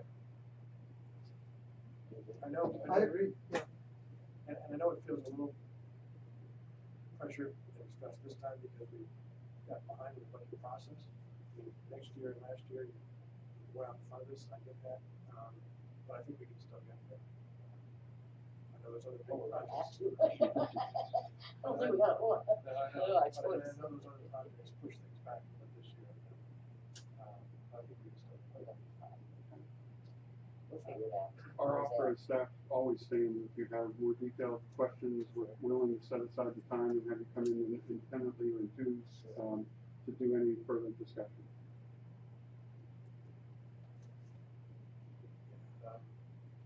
Yeah, I mean, I think just thinking this through, if the 2-on-2s, town halls, if those generate by the end of March, new information or whatever, yeah, this week, April 2nd is our next budget cycle, so schedule another meeting before all that information is in, and, you know, I'm not sure that would accomplish the objective, which is to take everything into consideration. So I don't know. The 28th or 29th technically would, because your last one was the 27th. It wouldn't give us a lot of time to Doesn't prep. give a lot of time, so if we decided that maybe it's an hour early on the April 2nd or something, that's the earliest you're gonna have all the information. We've kept your agenda intentionally light during the business side. Yes, in the 3 o'clock to focus on any further budget discussions you need. Now, I will tell you that we may be scrambling while people are eating dinner, and her team may be scrambling. I will do whatever I can to help. If we make anything meaningful that we haven't discussed in 2x2s or those kinds of things, and if you learn more at your public hearing, you just don't know. And we can call meeting between your public hearing and your budget adoption if you need as well.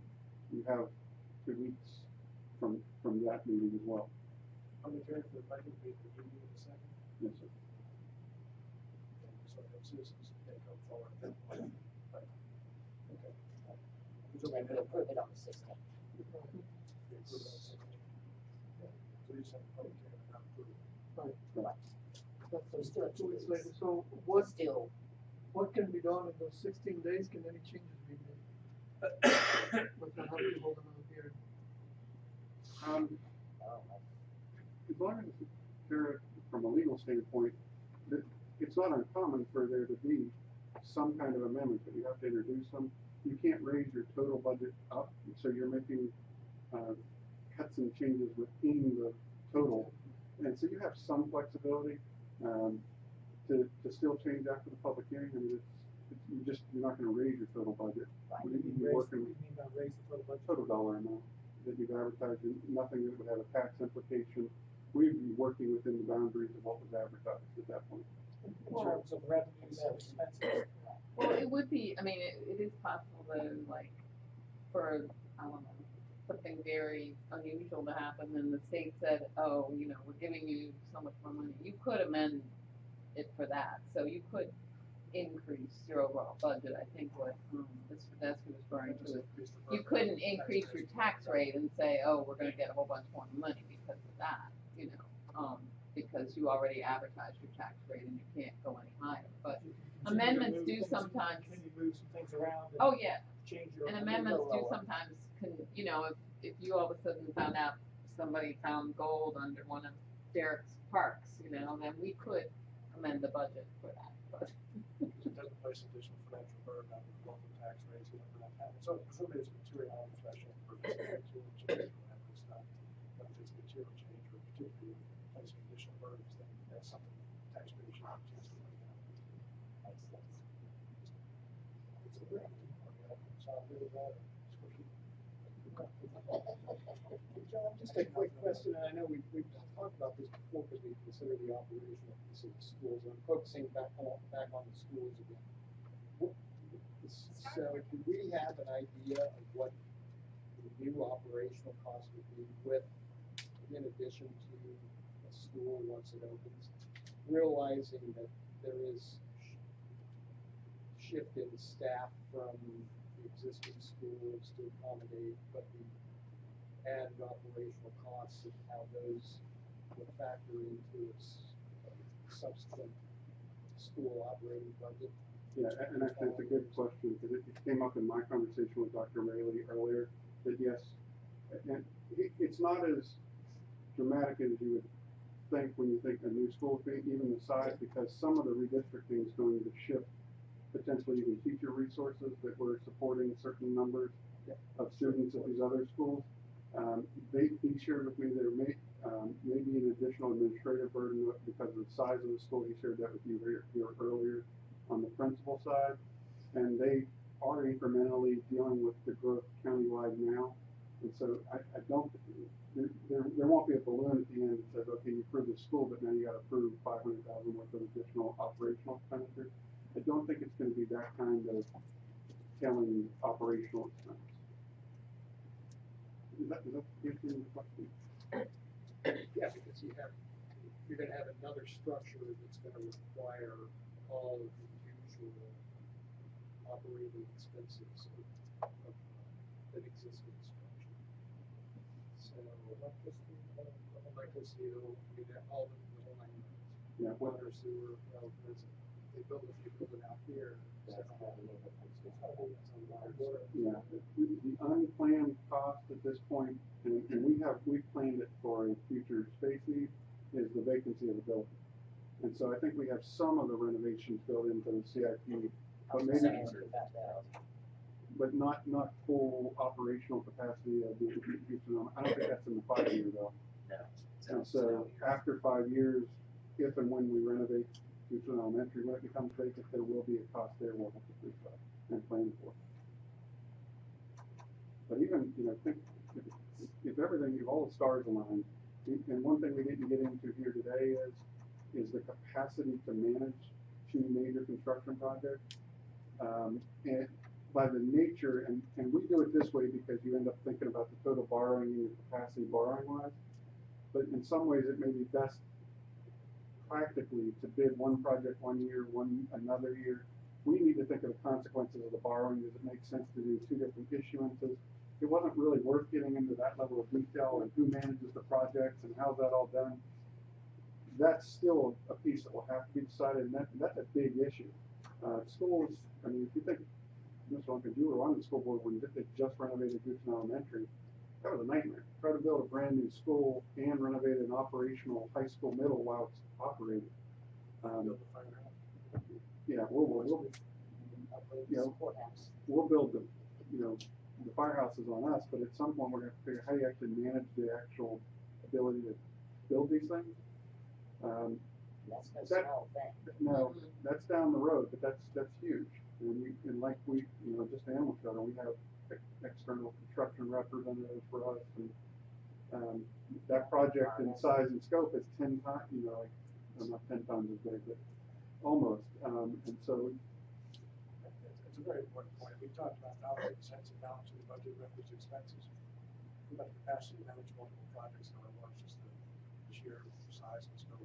And that's something that's going to need to be staggered at some level. So You promised me no rain, you got it. There'll be a project manager available. And we don't have to go there. Yeah. That was a joke. Yeah, it was a joke. That was a joke. Just Yeah, certified project manager available. And I think, you know, from a planning standpoint and a fiduciary standpoint, we did, what you saw today is still how we should move forward. I just think at the end of the day, the practicality of pulling off two major projects of that nature, is gonna be tough. And so we're gonna really have to, 2 years from now, really figure out how you prioritize what you're gonna do and manage it. It's, the nice thing about Christian Elementary is you're not disrupting anything. You know, everything's off-site. Literally, kids leave one day on a Friday and start the new school in the fall. Christian High School Middle, they're coordinating construction around after school. And so that's just a different animal in its own right to try to manage. Yeah. Yeah.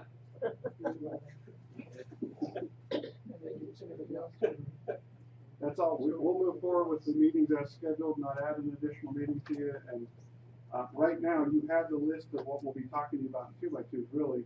And then we'll be revisiting this capital discussion. We'll have some revised stuff on the CIP to include the $3 million courthouse stuff. If there's anything else you want considered that we need to run numbers on and impact, please tell us ahead of time so we can at least have them available. If not, we'll get them for you in the process. But One last thing, I know we've already, we haven't advertised the right to the 53 and the 32. Yeah, and the right to is at 85, and right to it, I don't know, or 87. Our 53 and 32 is 85. If we raise our tax rate above the right now, either 32 or the 53, that could jeopardize the commercial development, which doesn't send kids to school, but sends a lot of tax dollars our way. That's the vehicle which we're going to be able to fund everything we talked about here. So I think to the extent it's coming up either in the background, the foreground, the back of people's minds, the foreground, whatever, that we can't jeopardize this whole thing by going to the, you know, to the tax rates, to that 85. Because the Eastern and the Goods was paying 85, not 53. And that's right up against the record. And their services, their response times, their fire rescue, their schools, I mean, to try and compete with them on higher tax rates is very tough. So I think we're kind of boxed in there too. That's my speech to that. Because all the years are connected. And if you throw a wrench in one of the years, then the whole thing runs to a halt. So now I'm saying I'll do something. Any other questions?